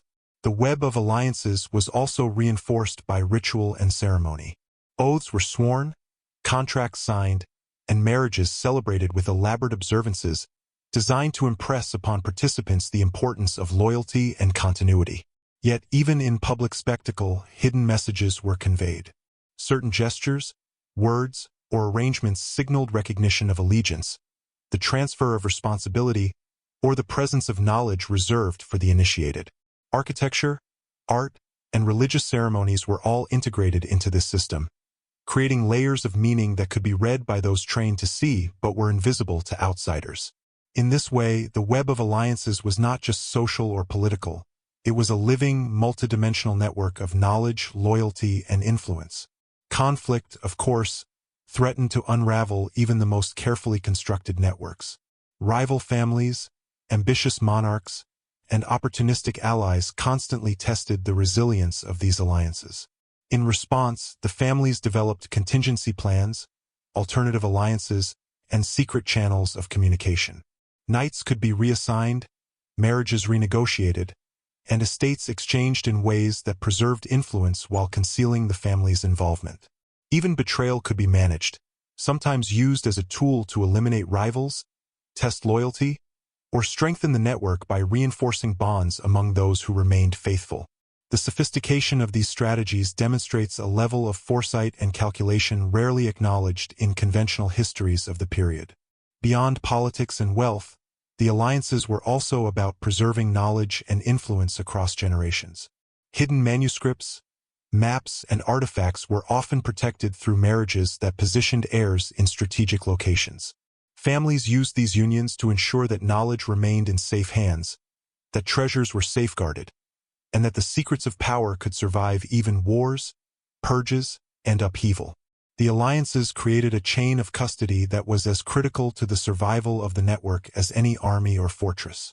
Without these bonds, the intellectual and strategic legacy of the families could have been lost, and the influence they wielded so carefully orchestrated would have crumbled under the weight of history.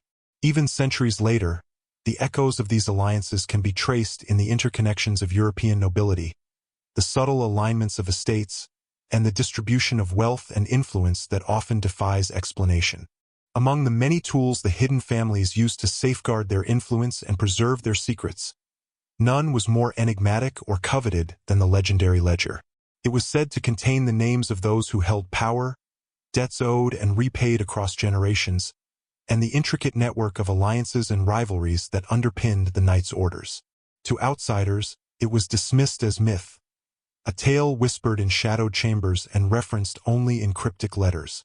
Yet to those who knew its existence, it was the most dangerous and valuable document imaginable. The ledger was more than a record. It was a map of influence, a code of loyalty, and a repository of truths that could upend empires if revealed. Legends claim that the ledger was created in the earliest days of the orders, painstakingly compiled by scholars, advisors, and the most trusted knights. Every transaction, every oath, and every alliance was recorded, not merely as fact, but as a measure of trust and obligation. Names were coded to protect the innocent, hidden symbols marked sensitive information, and sections were encrypted in ways that defied casual understanding. It was a living document, updated as alliances shifted, estates changed hands, and knights were deployed to distant lands. To hold the ledger was to hold a form of omniscience, a glimpse into the invisible networks that shaped history beyond the public eye. The ledger was more than a bureaucratic record. It was a moral instrument. Families used it to enforce accountability, ensuring that debts of loyalty were repaid and that promises were honored even across generations. A minor oversight, a broken oath, or an act of disobedience could be traced and addressed, often in subtle, invisible ways. Those recorded within its pages were aware, whether consciously or not, that every decision carried weight, and that deviation from the web of trust could have consequences that extended far beyond immediate circumstances. In this way, the ledger was both a guide and a warning, a silent enforcer of order and continuity in a world where human ambition often threatened stability. Its content was rumored to be far-reaching.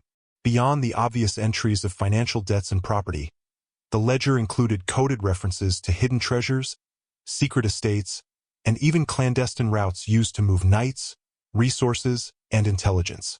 Some passages detailed alliances that were deliberately concealed from public knowledge, marking families and individuals who wielded influence far greater than their titles suggested. Certain entries were so sensitive that they were only revealed to select heirs, encrypted with symbols that combined mathematics, linguistics, and esoteric knowledge, creating a security system that was nearly impossible to penetrate without intimate training. Even the most skilled thieves, scholars, or rivals would find themselves confounded by the layers of code embedded within its pages. The ledger's existence was never widely acknowledged, but traces of it appear in letters, memoirs, and scattered references in historical texts. Some scholars have speculated that its influence explains peculiar decisions in medieval courts, unexpected outcomes of battles, or alliances that defy conventional logic. Kings and lords may have believed they acted independently, yet subtle guidance from the families, as recorded in the ledger, likely influenced their choices. It was a tool that allowed control not through force alone, but through knowledge and foresight, a form of invisible governance that transcended armies, titles, and even faith. Guarding the ledger was a matter of the utmost seriousness. Families placed it in hidden chambers, buried beneath monasteries, or concealed in secret vaults accessible only to the most trusted members. Knights were often tasked with its protection, moving it across dangerous lands under the threat of war, betrayal, or theft. The ledger's value made it a target, not only for enemies seeking power, but for those within the network whose ambition or curiosity threatened to unravel centuries of careful planning. A single breach could expose hidden debts, reveal clandestine alliances, and dismantle carefully maintained networks of influence. It was both a shield and a weapon, a double-edged artifact whose presence alone commanded respect and vigilance. Its influence extended beyond practical governance. The ledger shaped behavior, subtly enforcing obedience and loyalty through the awareness of being observed, even when observation was indirect. Members of the network internalized its authority, recognizing that their actions were recorded, interpreted, and could be referenced long after a decision was made. It was a psychological instrument as much as a practical one, creating a culture of discipline, foresight, and caution. Every move, every choice, and every interaction was measured against the ledger's silent authority, reinforcing the power of the families who had devised it. Despite its secrecy, the ledger was known to have played a role in moments of extraordinary historical significance. The knights, for all their valor and discipline, were often unaware of the invisible currents that guided their every action. Their oath-bound loyalty, their devotion to the order, and their unwavering faith made them perfect instruments for a design far larger than themselves, orchestrated quietly by the families who had long mastered the art of influence. On the battlefield, their courage was legendary. In the council halls, their advice was respected. Yet behind every decision, maneuver, and victory lay a subtle manipulation that few could detect. It was not malevolence that drove this manipulation but calculation, foresight, and the preservation of power that extended beyond immediate wars or kingdoms. Knights were both heroes and instruments, their lives intertwined with hidden agendas they might never fully comprehend. The manipulation was often subtle, almost imperceptible. A commander might be persuaded to shift a troop, delay an assault, or change the timing of a march based on intelligence filtered through advisors linked to the families. Orders delivered in private, maps with cryptic annotations, and counsel couched in vague but persuasive language guided actions in ways that appeared spontaneous or divinely inspired. On the surface, the knights seemed to act independently, demonstrating strategy, valor, and instinct. Beneath the surface, however, their movements aligned perfectly with long-term objectives designed to consolidate power, preserve wealth, and protect knowledge. In many cases, the results of their actions benefited families and hidden networks far more than they benefited the order or the kingdom itself. This orchestration extended to alliances and rivalries, which were often carefully choreographed. Knights were sent to negotiate, support, or even confront leaders, but the timing and direction of their interventions were guided to protect the family's interests. Decisions that seemed spontaneous or morally driven were frequently predetermined by subtle instructions, ensuring outcomes that maintained balance within the network. These manipulations were not immediately visible. They were designed to appear as natural responses to circumstance, a reflection of the knight's judgment, bravery, and loyalty. In this way, obedience to orders became a tool, ensuring that knights advanced objectives they might not even be aware existed. Even victories were shaped by manipulation. The outcome of a siege, the capture of a strategic fortress, or the timing of a battlefield maneuver could all be influenced by unseen guidance. Knights who believed themselves acting on instinct or divine inspiration were, in fact, moving pieces on a board carefully constructed over decades. Successes were celebrated publicly as feats of courage, but privately, families and advisors analyzed outcomes to ensure that the objectives extended beyond the visible triumphs. Control over territories, wealth, alliances, and knowledge was often the ultimate aim, and the knight's actions were instruments in achieving these goals. Sometimes, the manipulation was moral as well as strategic. Knights were bound by their codes of honor and faith, yet they were often directed toward actions that balanced loyalty to the order with the protection of hidden objectives. A mission might appear purely righteous, rescuing a village, safeguarding a relic, or negotiating a truce, but underlying directives ensured that these acts also preserved estates, secret passages, or critical alliances. In this way, obedience and morality were intertwined with the family's strategies, creating a system in which knights acted with honor while simultaneously serving agendas that were largely invisible. The brilliance of this manipulation was its subtlety. Nothing overt forced knights to betray their principles. They were guided, persuaded, and aligned through the very virtues that defined them. Even discipline within the order was maintained through subtle manipulation.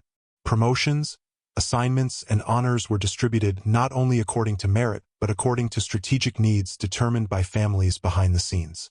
A knight might be elevated, entrusted with critical responsibilities, or assigned to a specific campaign not merely for skill but because their placement served a broader network of influence. Conversely, those deemed unreliable or dangerous to the continuity of strategy might be sidelined, reassigned, or monitored. Loyalty, competence, and discretion became the criteria for influence, reinforcing a system in which knights were both empowered and constrained, acting in ways that advanced hidden objectives even while believing in their autonomy. The psychological impact on knights was profound.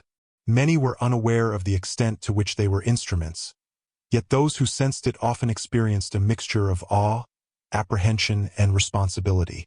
The knowledge that their actions could ripple through generations, that a single misstep might compromise the objectives of families whose history extended beyond memory, weighed heavily on them. Some embraced this responsibility with courage, seeing themselves as guardians of both the visible order and the hidden network.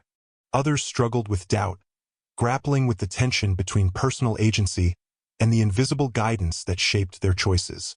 Regardless, the effectiveness of manipulation relied on the internalization of loyalty, trust, and discipline. Knights had to believe they were acting freely, yet their freedom was guided in a way that served enduring strategic objectives. The subtlety of manipulation extended to the selection and training of knights. Heirs of families were often groomed from childhood, educated not only in martial skill but in the interpretation of symbols, the reading of coded instructions, and the navigation of political intrigue. Some were trained to recognize hidden messages in maps, architecture, or manuscripts, while others were educated in diplomacy, observation, and psychology. These knights became ideal instruments, brave, disciplined, and intelligent, yet pliable within a network of guidance designed to ensure that knowledge, loyalty, and influence remained within the hands of those who understood the broader strategy. Their education ensured that manipulation could occur seamlessly, without overt control, as knights internalized the principles necessary to preserve the family's objectives. Even in moments of rebellion or dissent, manipulation remained effective. Knights who questioned orders or resisted direction were often guided subtly through counsel, coded instructions, or indirect persuasion. Sometimes moral dilemmas were introduced deliberately, testing judgment and loyalty while ensuring alignment with long-term objectives. Those who failed these tests were reassigned, disciplined, or removed quietly, often without disrupting the continuity of influence. The system was resilient precisely because it operated invisibly, relying on trust, training, and the internalization of values rather than coercion. The consequences of this subtle orchestration were profound. Entire campaigns, alliances, and even battles were influenced by guidance that was invisible to contemporaries and often undetectable to historians. The knights' heroism, skill, and bravery were genuine, yet their actions also served a hidden network whose objectives transcended the immediate. Their obedience, while seemingly voluntary, ensured that the families behind the scenes maintained continuity of influence, control over resources, and preservation of knowledge. In essence, the knights were both participants in history and instruments of hidden strategy, their valor intertwined with the invisible design that guided Europe for centuries. In some cases, the manipulation extended to matters of life and death. Knights might be sent into perilous missions, guided to outcomes that preserved secrets or protected strategic locations. Success could safeguard a family's legacy, while failure might create consequences that reverberated across generations. The weight of responsibility was immense, yet it was carried silently, as part of the unseen obligations imposed by loyalty and oath. Knights became stewards of continuity, their obedience not just a moral or religious duty, but a practical instrument of survival for a network whose influence stretched far beyond what anyone could perceive. Ultimately, the subtle manipulation of knights reveals the extraordinary sophistication of the families who guided them. Valor and loyalty, when combined with foresight, training, and secrecy, became tools of influence, enabling outcomes that shaped history in ways invisible to the public eye. Knights, while celebrated as heroes, were instruments of a design that extended across generations, guiding battles, alliances, and decisions in service of objectives that remained largely hidden. Their obedience, skill, and courage were real, but their actions were shaped and aligned with the quiet power of families whose mastery of strategy, secrecy, and foresight allowed them to direct history without ever appearing in its record. The influence of the hidden families extended far beyond the borders of any single kingdom. Their networks were not confined to local territories or isolated courts. Instead, they stretched like invisible threads across Europe, binding distant lands together in a web of loyalty, wealth, and knowledge. These bloodlines understood that power cannot thrive in isolation, and that survival often depended on connections that crossed cultural, linguistic, and political boundaries. From the bustling streets of Paris to the remote fortresses of Eastern Europe, from the merchant cities of Italy to the distant strongholds in the Levant, these families maintained influence, ensuring that their hidden objectives were safeguarded even in the midst of war, political upheaval, or religious conflict. The cross-border alliances were delicate and precise. Marriages, business arrangements, and secret agreements were carefully orchestrated to create a lattice of influence that transcended the obvious divisions of geography and politics. By strategically placing heirs in foreign courts or marrying daughters and sons into influential families across kingdoms, the hidden lineages ensured that loyalty and obedience extended beyond immediate proximity. Every union, every alliance, and every oath reinforced the network, creating overlapping spheres of control that were resilient against external threats and internal discord. The result was a system in which influence was simultaneously local and global, flexible yet enduring. These families also relied on intermediaries to maintain cohesion across distances. Trusted knights, scholars, and advisors acted as couriers of information, negotiators of alliances, and enforcers of loyalty. Messages, maps, and coded instructions were carried across dangerous terrain, often disguised as mundane correspondence, to ensure that even the most distant branches of the network operated in harmony with the central objectives. In some cases, the intermediaries themselves were trained to observe and adapt, making strategic decisions when communication lines were delayed or disrupted. The combination of direct influence, delegated authority, and adaptive strategy allowed these families to extend their reach across vast territories without drawing attention to their power. The most astonishing aspect of this cross-national influence was the coordination achieved across regions that often had conflicting interests. Rival kingdoms, competing city-states, and warring duchies could all be subtly guided to act in ways that preserved the family's objectives. Knights and advisors could be redirected to protect specific estates, safeguard information, or prevent rival powers from gaining advantage, all without public awareness. Wars and disputes were often steered with subtlety rather than force, using timing, persuasion, and strategic placement to ensure outcomes aligned with long-term goals. In this way, battles that appeared spontaneous or determined by chance were frequently orchestrated with remarkable foresight. The family's ability to maintain influence across borders also relied on careful management of information. Knowledge of resources, allegiances, and secret passages was meticulously catalogued, often in coded manuscripts or maps designed to be understood only by those initiated. These documents allowed families to coordinate movements, protect assets, and respond to threats quickly, even when separated by hundreds of miles. The distribution of information was highly controlled, with access granted according to rank, trust, and demonstrated competence. Those who misused or misunderstood the knowledge risked not only personal consequences but the unraveling of a network that had been cultivated over generations. Economic leverage played a critical role in sustaining cross-border influence. Wealth, whether derived from trade, landholdings, or secret reserves, was allocated strategically to reinforce loyalty, support military campaigns, and maintain the family's hidden agendas. Merchant networks, often tied through marriage or patronage, ensured that resources could flow where they were needed most, whether to finance a knight's expedition, fund the construction of a fortress, or secure the protection of a vital manuscript. In this way, economic power became both a tool and a safeguard, reinforcing influence across regions and ensuring that the family's interests were preserved despite the volatility of politics and war. Language and culture, often barriers to cross-border alliances, were carefully navigated. Children and heirs were educated in multiple tongues, trained to understand the customs, etiquette, and expectations of foreign courts. Scholars and advisors often acted as interpreters, not merely of language, but of context, ensuring that communications were understood correctly and that subtle signals of loyalty or intent were recognized. The family's attention to cultural nuance allowed them to operate seamlessly across regions, blending influence with diplomacy and avoiding exposure.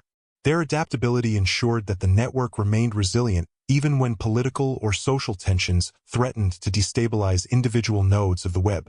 One of the most remarkable examples of this influence is the way families could shape the outcomes of conflicts involving multiple kingdoms.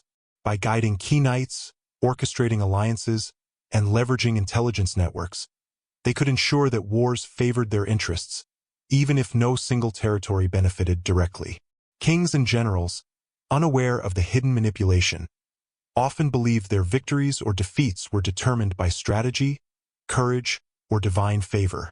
In reality, outcomes were frequently influenced by a combination of foresight, coordination, and the subtle direction of families whose power remained unseen.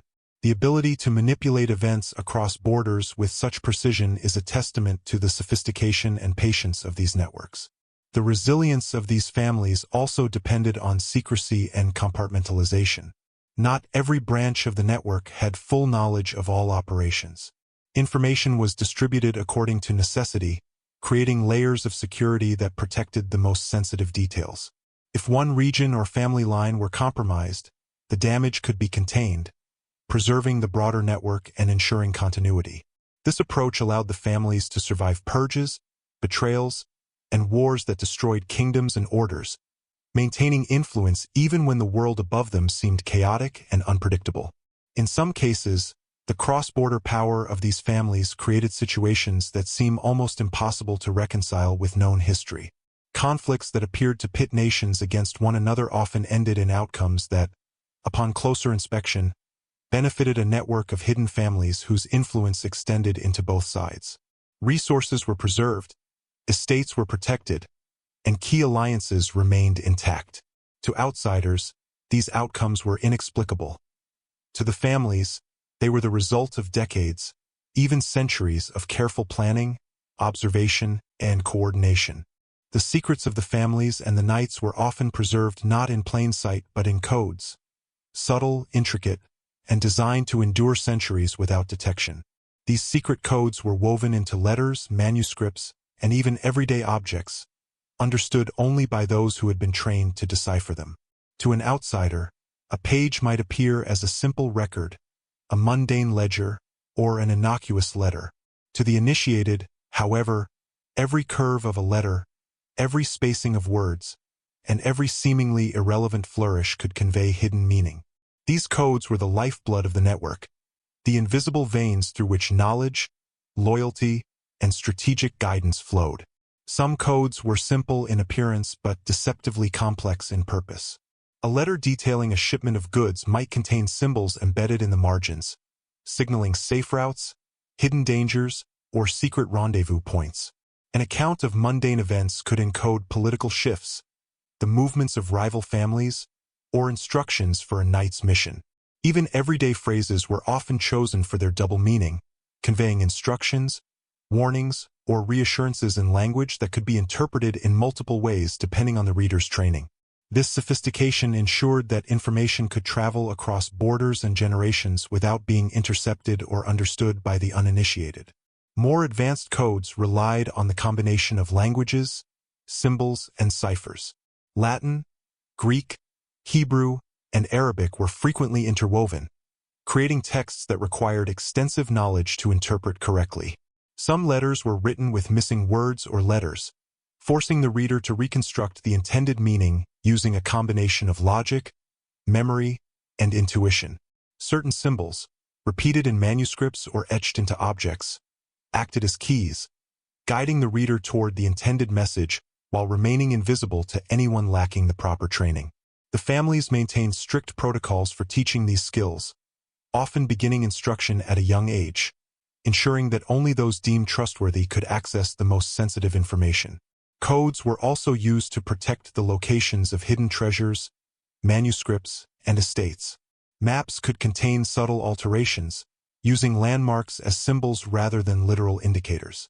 A stream might represent a boundary, a tree a marker, or a bend in a road a warning. Knights trained to read these codes could navigate through territories fraught with danger, locate hidden resources, and maintain the integrity of the family's secrets. Conversely, an enemy who attempted to follow the same map without understanding the code would be misled, entering traps, or arriving at false locations. This combination of strategy and secrecy reinforced the family's enduring influence and safeguarded knowledge that could otherwise have been lost or exploited. The use of codes was not limited to written text. Symbols embedded in architecture, carvings, and even everyday objects often carried layered meanings. A spiral in a staircase, the orientation of a statue, or the placement of a vessel on an altar could indicate safe passages, alliances, or hidden information. Only those trained in the family's esoteric language could recognize these signals and interpret them correctly. Codes in architecture were particularly resilient, surviving wars, natural decay, and the passage of centuries.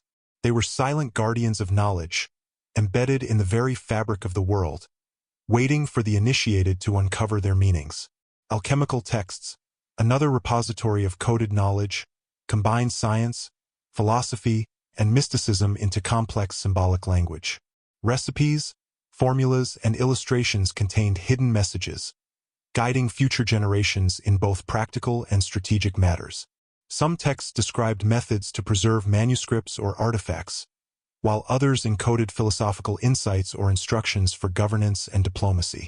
The symbols, diagrams, and marginalia in these works were deliberately obscure, ensuring that the knowledge could only be interpreted by someone trained in both the practical and esoteric disciplines valued by the families.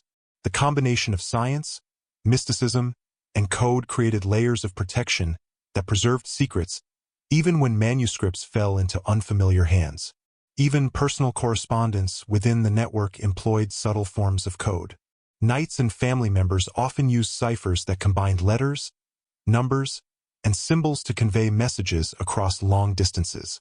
Certain phrases, idioms, or seemingly arbitrary references were understood as signals of loyalty, warnings, or instructions. A seemingly innocuous note might instruct a knight to delay an action, follow a specific route, or safeguard a particular object. The elegance of these codes was their invisibility. To anyone unaware, the message appeared trivial, mundane, or even nonsensical. Yet, for the initiated, it was precise, actionable, and potentially life-saving. The psychological effect of these codes was profound. Knowledge that messages, maps, and documents could be interpreted only by the trained instilled discipline, vigilance, and loyalty among knights and family members.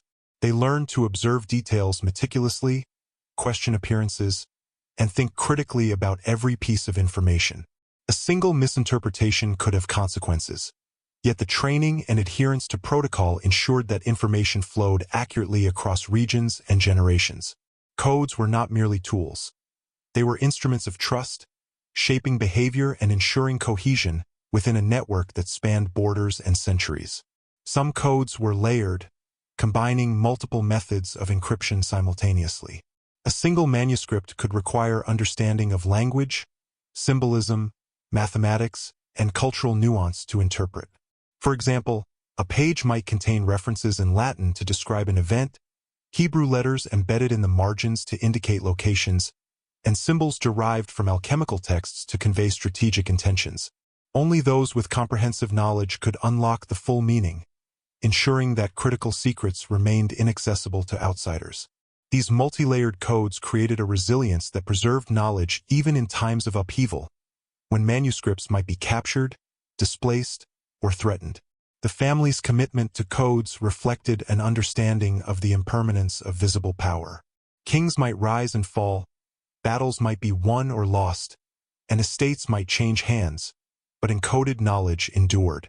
Ciphers, symbols, and cryptic messages ensured that the network could survive, adapt, and recover from crises.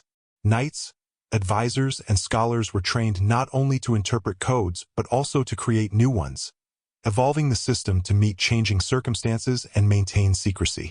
This adaptability allowed the network to survive for centuries, preserving influence, wealth, and knowledge long after the apparent decline of orders and empires. Ultimately, the secret codes reveal a hidden layer of history in which intelligence, foresight, and subtlety were as powerful as armies and fortresses. Knights, families, and scholars worked in concert, using symbols, maps, manuscripts, and architecture to preserve continuity and control. The codes allowed the invisible network to survive betrayal, war, and political upheaval, and they enabled generations to carry forward knowledge and influence without exposure.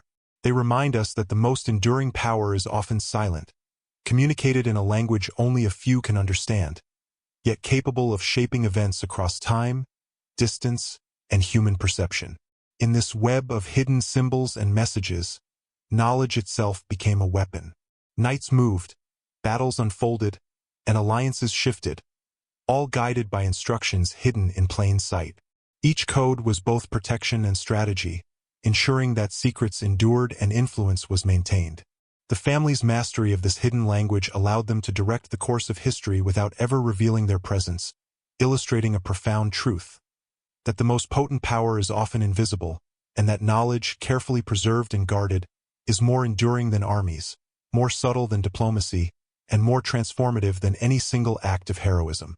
Among the most guarded secrets of the families was their collection of hidden treasures, relics, and artifacts, objects whose value extended far beyond gold or silver. These items were carefully preserved, transported, and concealed, forming a tangible representation of the family's influence and foresight. Some were sacred relics, imbued with religious significance, whose possession conveyed authority and respect. Others were artifacts of strategic importance, maps, manuscripts, or devices that contained knowledge capable of shaping battles, guiding alliances, or preserving the wealth and continuity of the family's networks. The treasures were never amassed for display alone. Each served a purpose, integrated into a carefully maintained system of power that spanned generations. The process of safeguarding these treasures was meticulous. Hidden chambers were constructed beneath monasteries, castles, and estates, often disguised behind walls, floors, or ceilings that appeared ordinary. Secret passages and trapdoors provided access only to those trained to locate them. Some treasures were stored in plain sight, concealed within ceremonial objects, altars, or architectural features, their significance invisible to casual observers. Knights, scholars, and trusted family members were responsible for transporting and protecting these items, often moving them across dangerous territories under threat of war, theft, or betrayal. Every journey was carefully planned, every detail calculated to preserve secrecy. Relics with religious importance were particularly valuable, not merely for their spiritual significance, but for the authority they conferred. Possession of a saint's relic, a piece of sacred scripture, or a venerated object could legitimize power, reinforce alliances, and cement loyalty among followers. Families recognized the strategic potential of these relics and integrated them into the broader network of influence. They were used to negotiate treaties, reward loyalty, and strengthen ties across regions. The guardians of these relics, often knights or devoted scholars, understood that losing such an object could undermine centuries of careful planning and destabilize the network. Equally important were the artifacts that contained knowledge, manuscripts, maps, and tools whose significance was often hidden in layers of code, symbolism, or ritual. Some manuscripts detailed secret alliances, strategic routes, or the locations of resources essential to sustaining the family's power. Maps might reveal hidden passages, safe houses, or the distribution of wealth and influence across kingdoms. Tools, whether alchemical devices or instruments for observation, were preserved not for novelty, but for their ability to enhance understanding, protect secrets, and guide action. The careful preservation of these objects ensured that knowledge, as well as wealth, survived wars, betrayals, and political upheavals. The act of concealment itself became a form of strategy. Some treasures were intentionally divided, stored in multiple locations to ensure that a single breach could not compromise the entire collection. Others were hidden using codes, inscriptions, or architectural features that required intimate knowledge to decode. The families understood that visibility was dangerous. Items left exposed could be stolen, misinterpreted, or destroyed. By embedding treasures within a system of secrecy, they ensured that only those trained, loyal, and worthy could access them, preserving both the physical artifacts and the power they represented. Knights often served as the physical guardians of these treasures, trained not only in combat but in observation, discretion, and interpretation of codes. They could recognize subtle markers indicating the location of a hidden chamber, the presence of a trap, or the significance of a symbol carved into stone. Their duties were not merely martial.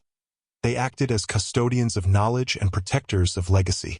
The successful safeguarding of these items depended on their loyalty, judgment, and understanding of the broader network, emphasizing that the protection of treasure was inseparable from the preservation of influence and secrecy.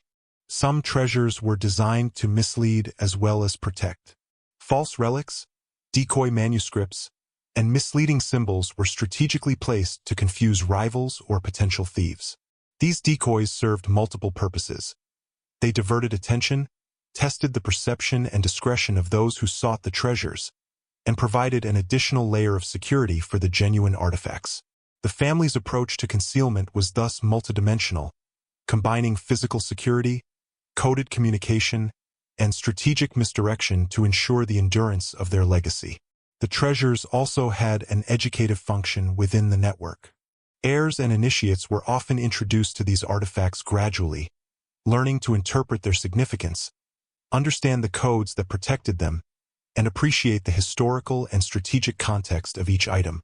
This training ensured continuity, allowing knowledge and influence to be passed from one generation to the next with minimal risk of exposure. In this way, the treasures were not only objects of wealth or power but tools for teaching the principles of loyalty, discretion, and strategic thinking that underpinned the family's survival. In many cases, the treasures represented a connection to the past.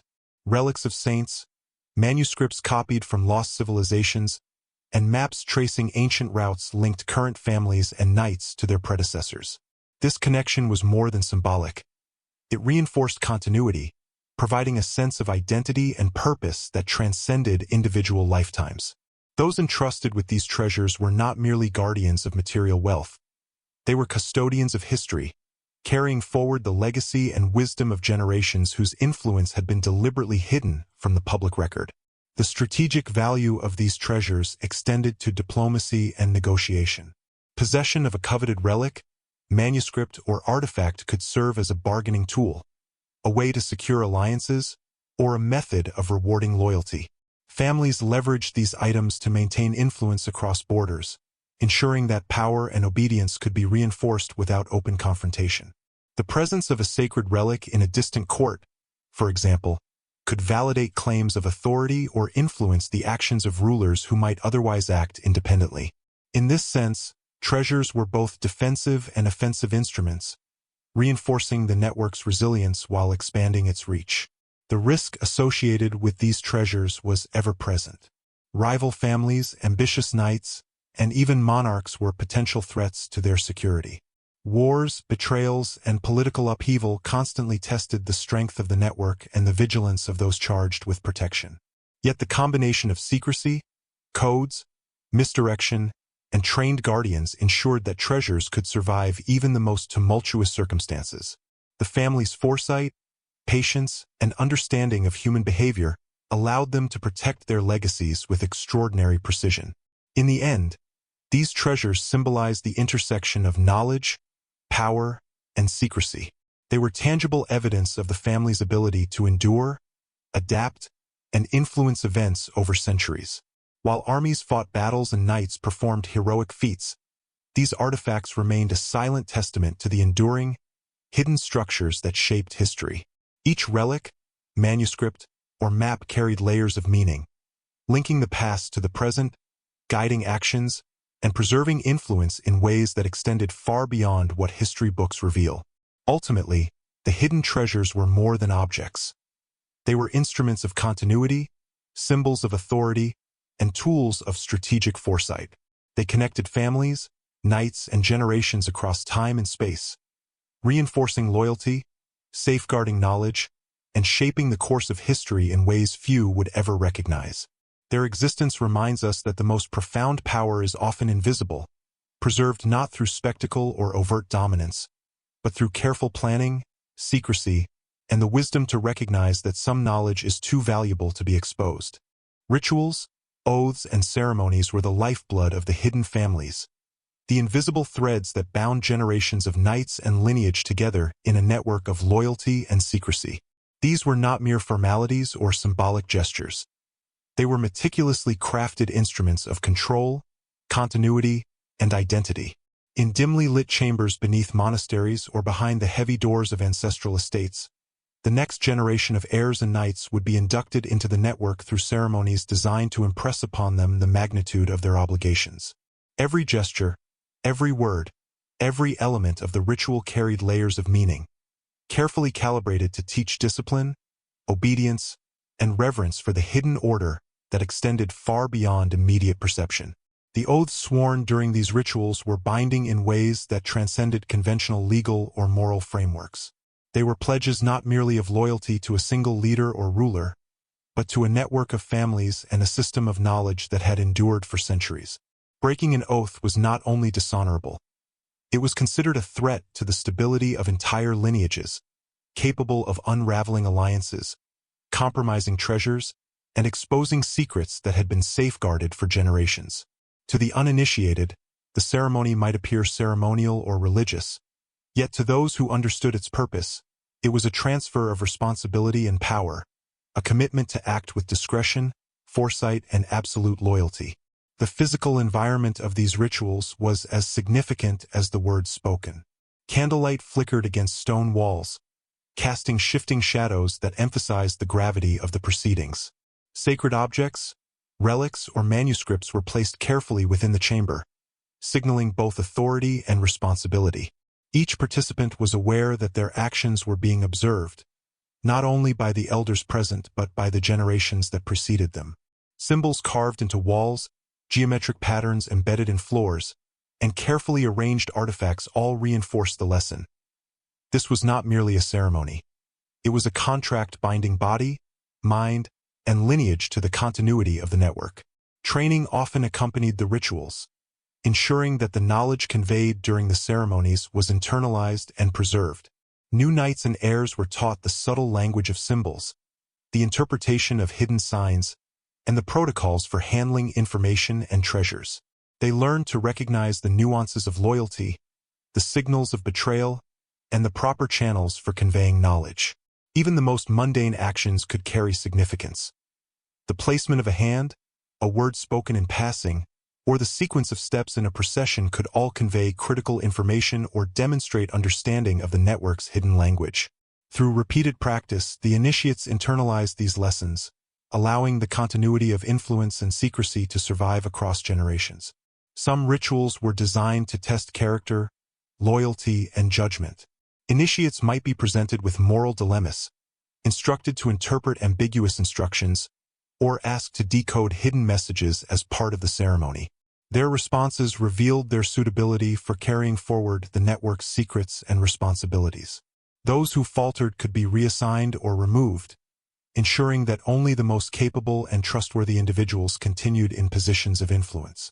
The process was rigorous and deliberate, balancing education, discipline, and subtle evaluation, producing a cadre of knights and heirs equipped to navigate a world in which knowledge and discretion were paramount.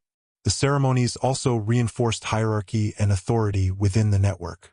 Elders, scholars, and family leaders presided over the rituals, their presence a reminder that loyalty and knowledge were both protected and demanded.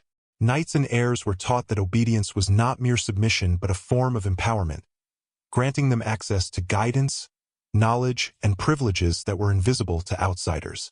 Each ceremony reinforced the structure of the network, clarifying roles, responsibilities, and the consequences of failure or disobedience. This careful reinforcement of hierarchy ensured cohesion, discipline, and resilience, even under the pressures of political upheaval, war, or betrayal. Oaths were often accompanied by symbolic acts that reinforced their meaning. A hand placed on a sacred text, a drop of blood mingled in ink, or the ceremonial passing of a key or artifact represented the transfer of responsibility and trust. These acts were designed to leave a lasting impression, creating a psychological bond that extended beyond the immediate moment. Initiates understood that their loyalty was witnessed, measured, and recorded, whether through memory, symbol, or hidden record, reinforcing the enduring power of the ritual. The physicality of these acts made abstract obligations tangible, embedding the oath deeply within the consciousness of those sworn to uphold it. Many of these ceremonies were timed according to celestial or seasonal events, reflecting the network's awareness of the broader world and its cycles. Alignment with solstices, lunar phases, or astronomical observations was not merely symbolic. It provided a rhythm that connected participants to the natural order, the passage of time, and the continuity of generations. This attention to timing reinforced the sense that the network was both eternal and deliberate, operating in accordance with principles that transcended immediate human perception. Participants were made aware that their actions were part of a continuum, linking past, present, and future in a cycle of knowledge, loyalty, and influence. Religious symbolism was often woven into these rituals, blending spiritual reverence with practical instruction. Sacred texts, icons, and relics served as anchors, emphasizing the weight of responsibility and the moral imperative of secrecy.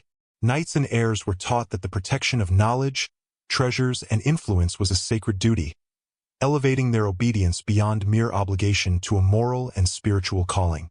The rituals thus reinforced both ethical and practical imperatives, embedding the family's philosophy deeply within the participants' understanding of duty and loyalty. Even in times of crisis, these ceremonies maintained their importance. Wars, purges, and political upheavals could threaten the continuity of the network, but the rituals provided a foundation of cohesion, reminding participants of their shared obligations and the enduring nature of their responsibility. New generations, trained and sworn, could continue the work of their predecessors, preserving influence and knowledge despite external pressures. In this way, the rituals acted as both an educational system and a protective mechanism, ensuring that the family's hidden power could survive even when visible structures were destroyed or disrupted. Ultimately, the rituals, oaths, and ceremonies were more than tradition. They were instruments of survival. They reinforced loyalty, preserved secrecy, and transmitted knowledge across generations, creating a resilient network capable of enduring centuries of political, social, and military upheaval. Through these ceremonies, the hidden families ensured that knights and heirs internalized their responsibilities, understood the consequences of disobedience, and embraced their role in a system of influence that extended far beyond immediate perception. The combination of symbolism, instruction, and moral authority created an unbreakable chain linking past, present, and future, securing the family's legacy and reinforcing their control over events that shaped history in ways few could recognize. In every gesture, word, and symbol, the participants were reminded that loyalty and discretion were as critical as courage and skill. The ceremonies instilled a sense of purpose, responsibility, and continuity, reinforcing the understanding that the network's power depended on both obedience and wisdom. Knights and heirs emerged from these rituals not merely as trained warriors or educated children, but as custodians of a hidden world, capable of protecting knowledge, treasures, and influence with precision, discretion, and foresight. Their oath was a living bond, linking them to ancestors and descendants, and ensuring that the hidden network would endure, silent, invisible, yet profoundly effective, across the centuries. Even within a network as meticulously planned and disciplined as the families behind the knights, betrayal was an ever-present shadow. Loyalty, while demanded and cultivated, could not erase human ambition, fear, or weakness. The hidden families understood this, and so they designed systems not only to preserve knowledge and influence, but also to detect, mitigate, and, when necessary, punish acts of treachery. Betrayal within the network was not simply a moral failing. It was a threat that could compromise centuries of careful planning, endanger treasures and knowledge, and disrupt the delicate balance of alliances that extended across kingdoms. The consequences were severe, and yet the stories of these betrayals were often deliberately obscured, leaving only whispers in manuscripts, coded messages, and the faintest traces in chronicles. Some betrayals were overt, arising from greed, ambition, or fear. Knights or family members might attempt to seize treasures, exploit knowledge, or manipulate alliances for personal gain. Others were subtler, motivated by jealousy, doubt, or ideological differences. Even those who had sworn the deepest oaths were vulnerable, for the oath itself could only bind so far. It could not govern every thought or desire. Families mitigated this risk through layered systems of accountability, hidden surveillance, and strategic assignment of duties, ensuring that betrayal could be contained before it spread. Knights trained from childhood were not only taught loyalty but also observation, subtle detection of signs, and the ability to act in response to threats to the network. The psychological complexity of betrayal within the network was extraordinary. A single act could ripple through the hidden web, undermining trust, altering alliances, and jeopardizing missions spanning hundreds of miles. For example, a knight entrusted with the transport of a sacred relic might be swayed by bribes or coercion, potentially revealing hidden passages, codes, or strategic positions to an enemy. A miscalculated disclosure could unravel centuries of planning, endangering the family's influence across regions. Consequently, the network relied on multiple safeguards: redundancy in assignments, overlapping responsibilities, and verification systems embedded in codes, maps, and rituals. These measures allowed the families to detect anomalies, intercept potential breaches, and correct them before irreparable damage occurred. Some betrayals were particularly insidious because they involved those closest to the families, the heirs or trusted knights whose understanding of the network was unparalleled. The higher the trust, the greater the potential damage if disloyalty emerged. Families developed methods of testing loyalty, often through subtle scenarios designed to observe reactions, decision-making, and adherence to protocol. A knight might be presented with an ethically ambiguous mission or a cryptic set of instructions, testing not only obedience but judgment, discretion, and understanding of the network's larger objectives. Those who faltered or made choices that indicated potential compromise were reassigned, watched, or removed quietly, ensuring the stability of the network while avoiding exposure. The consequences of betrayal were swift and deliberate. Punishments were often as subtle as the offenses themselves. A misplaced letter, an unrecovered map, or a suspicious action could trigger a quiet but effective intervention. Some knights disappeared from records entirely, their fates unrecorded or obscured, leaving only whispered warnings to others. Others were confronted with the consequences of their actions through loss of position, privilege, or access to knowledge. In extreme cases, betrayal could result in execution, though such measures were rare and carefully managed to avoid public scandal. The family's approach emphasized preservation of the network above all, ensuring that the punishment reinforced loyalty without weakening the system itself. Yet not all betrayals were punished immediately. In some cases, apparent disloyalty was allowed to unfold under careful observation, revealing additional threats or hidden alliances. A single act of rebellion might expose connections to rival families, undisclosed ambitions, or gaps in the network structure. By allowing these actions to progress under controlled conditions, the families could strengthen the network, preempt further disloyalty, and solidify loyalty among those who remained faithful. This approach required patience, foresight, and an understanding of human behavior that rivaled any battlefield strategy. In many ways, betrayal itself became a tool used to test, refine, and reinforce the hidden web of influence. Internal conflicts, even when they did not constitute outright betrayal, were similarly managed with precision. Rivalries between knights, tensions among heirs, or disputes over territory and resources could threaten cohesion. Families intervened subtly, redirecting ambition, mediating disputes, or strategically reassigning roles. Knights were trained to recognize that visible disputes often concealed deeper strategic purposes. Their actions were guided to resolve conflict in ways that preserved loyalty, ensured the protection of treasures and knowledge, and maintained the integrity of alliances. Even apparent chaos was often part of a carefully orchestrated system designed to reinforce the network's resilience. The psychological weight on knights and heirs was immense. Awareness of potential betrayal, both by oneself and by others, created an environment in which vigilance, caution, and strategic thinking became second nature. The network cultivated an understanding that loyalty was not only personal but systemic. Each decision could have cascading effects on distant allies, treasures, and secrets. Those who internalized this understanding became exceptionally disciplined, able to navigate moral ambiguity, deception, and the pressures of both visible and hidden authority. They were trained to act decisively, anticipate risks, and safeguard the continuity of the network, even in situations of profound uncertainty. Betrayal within the network also highlighted the extraordinary foresight of the families. They anticipated not only human weakness but the long-term consequences of any breach. By layering redundancies, distributing knowledge, and embedding secrets within codes, symbols, and architecture, they ensured that no single act of disloyalty could destroy the entire system. Even when a knight failed or an heir faltered, the continuity of the network was preserved. Treasures were secured, information was protected, and strategic objectives were maintained, demonstrating a level of planning and resilience that few contemporary or modern organizations could rival. The hidden nature of these betrayals ensured that their consequences were often invisible to history.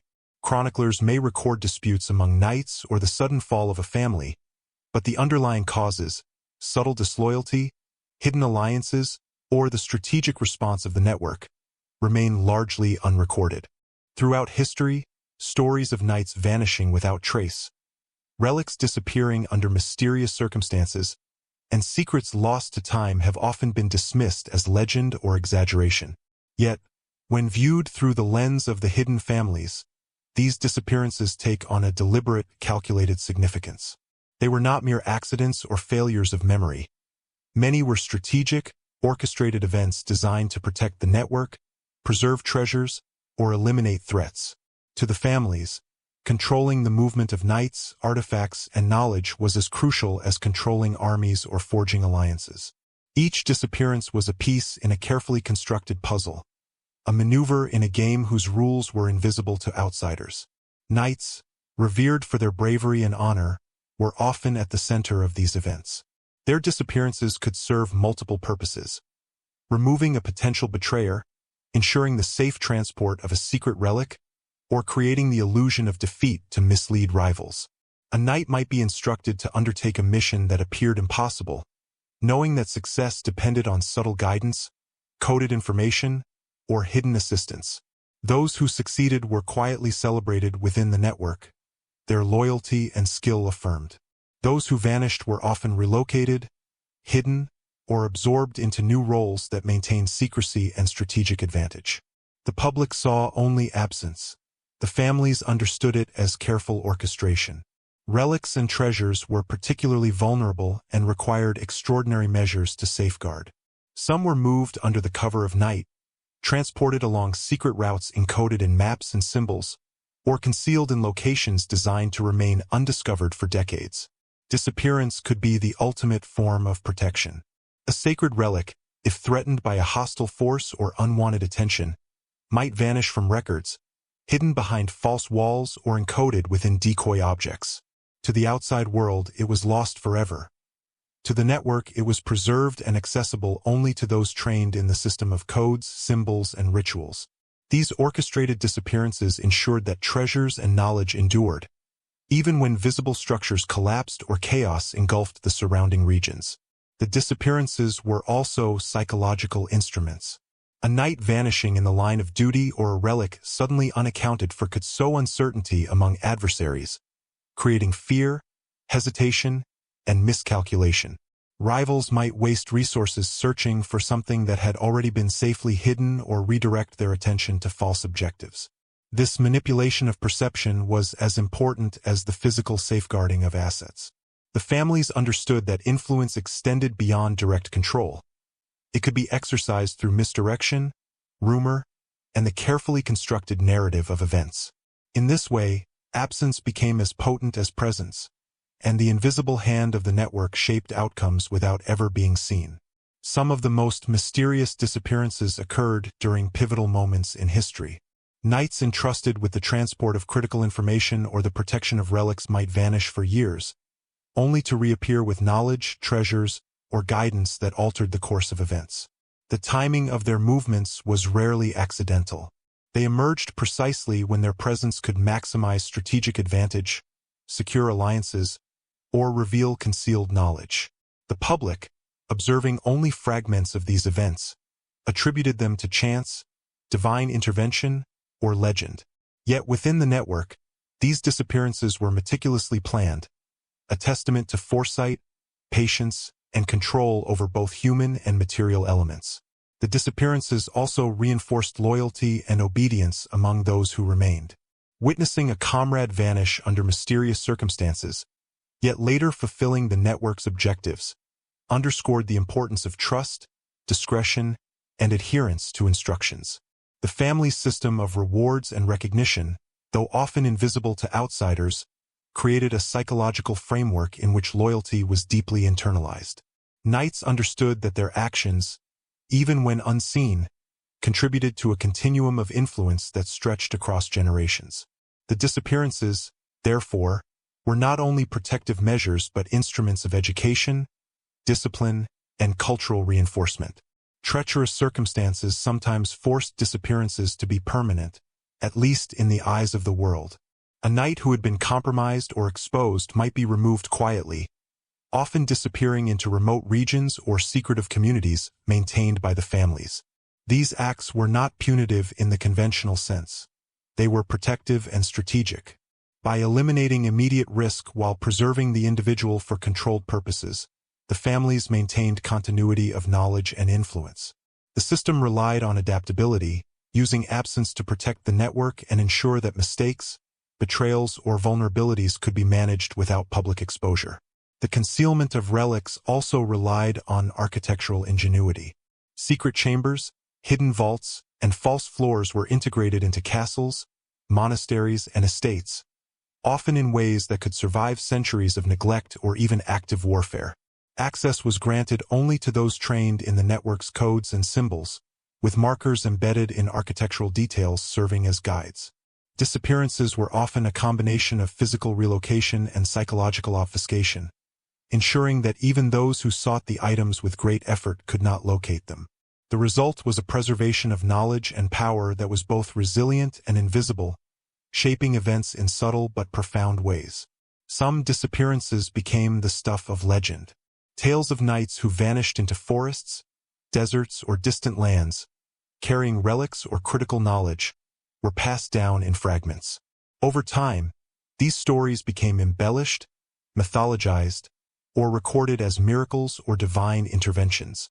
The families, however, understood the practical reality. Disappearance was an instrument, a method of safeguarding assets, testing loyalty, and guiding events without attracting attention. Knights who returned often carried more than tales.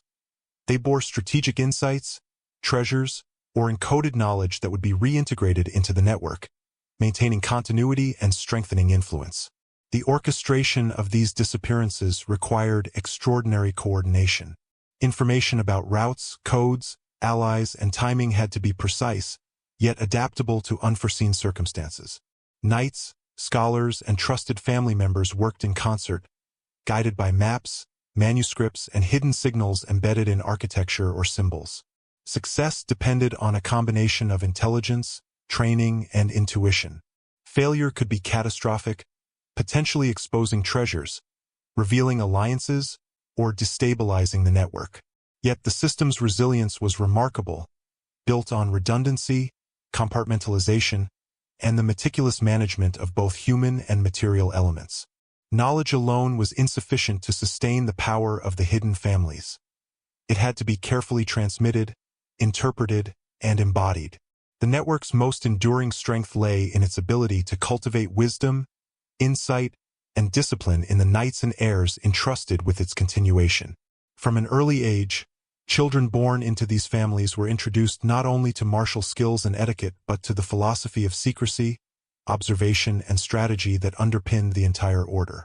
Their education was deliberate, rigorous, and holistic, designed to create individuals capable of navigating the complex world of loyalty, influence, and hidden knowledge with precision. Mentorship was central to this process. Experienced knights, scholars, and family elders served as guides, providing instruction in the practical, intellectual, and moral dimensions of the network. Lessons were delivered through a combination of formal teaching, observation, and hands-on experience. Young initiates learned to read hidden symbols, decode maps and manuscripts, and recognize the subtle signals that conveyed critical information. They were trained to perceive what others overlooked, to interpret silence as meaning, and to act decisively in situations where knowledge was incomplete. Each mentor imparted not only skills but a mindset, shaping the way initiates approached problems, assessed risk, and understood the nature of power. The training emphasized observation above all. Heirs and knights were taught to notice details that others considered trivial. The direction of a glance, the arrangement of objects in a room, or the pattern of shadows cast by architecture. These observations were often the difference between success and failure, particularly when navigating hidden passages, safeguarding relics, or interpreting coded messages. Mentors would create scenarios to test these skills, presenting challenges that required acute attention, intuition, and reasoning. A seemingly ordinary environment could conceal threats or opportunities, and the ability to perceive them was cultivated as a discipline as vital as swordsmanship or strategy. Practical exercises were paired with moral instruction. Mentors emphasized the responsibility that came with knowledge, teaching that understanding alone did not confer power unless paired with discretion, loyalty, and foresight. Knights and heirs were instructed that their actions would have consequences extending far beyond immediate circumstances, often influencing the fate of families, treasures, and entire regions. Obedience was framed not as subjugation but as stewardship, an ethical and practical obligation to protect, preserve, and act in the network's long-term interest. This fusion of ethics and strategy instilled in initiates a sense of purpose, accountability, and identity that transcended personal ambition. Cryptic texts and coded manuscripts formed an essential part of mentorship. Mentors guided initiates in interpreting symbols, language, and hidden meanings embedded in these documents. Each exercise reinforced the principles of patience, discretion, and critical thinking. The texts often contained layers of information, requiring initiates to synthesize knowledge from history, mathematics, language, and philosophy to decode their significance. By mastering these exercises, knights and heirs internalized the principles of secrecy and influence, developing the cognitive flexibility necessary to navigate a world in which appearances were deceptive and knowledge was a weapon. Mentorship also extended to the interpretation of human behavior. Initiates learned to recognize loyalty, deceit, and ambition in others, skills essential for maintaining the integrity of the network. They were trained to anticipate threats, negotiate subtle alliances, and protect secrets from those whose intentions were opaque. Observation, empathy, and psychological acuity were valued as highly as combat skills, and those who excelled could operate with autonomy while remaining aligned with the broader objectives of the families. In this sense, mentorship created not only skilled individuals but self-regulating instruments of influence capable of preserving and extending the network's reach. The guidance provided was often immersive and experiential. Young knights were sent on missions that appeared ordinary or mundane, but which were in fact exercises in discretion, loyalty, and strategic thinking. A delivery of documents might involve decoding hidden instructions. A routine patrol could require observation of subtle alliances or rivalries. A ceremonial event could contain lessons in reading symbolism and interpreting hierarchy. Every experience was layered with instruction, teaching not only practical skills but the deeper understanding of influence, perception, and responsibility. Success reinforced competence. Failure became a lesson in vigilance, adaptability, and foresight. Mentorship also ensured continuity across generations. Knowledge was rarely written plainly. Much was conveyed orally, through demonstration, or embedded in ritual and ceremony. Elders transmitted not just skills but judgment, intuition, and a sense of historical context that could not be captured in text alone. This oral tradition created a lineage of understanding, linking ancestors, contemporaries, and successors through shared knowledge, practices, and ethical principles. In this way, each generation was both a custodian and a transmitter of the network's wisdom, capable of maintaining continuity even in times of upheaval. The network placed great emphasis on discretion and secrecy. Mentors repeatedly impressed upon initiates that information was a form of power, and that misuse or careless disclosure could have consequences spanning decades. Trust was earned gradually, through demonstrated competence, judgment, and loyalty.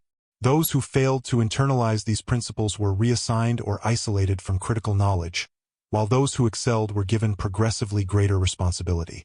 This selective process ensured that the most capable individuals carried the network's most sensitive information, preserving both security and operational efficiency.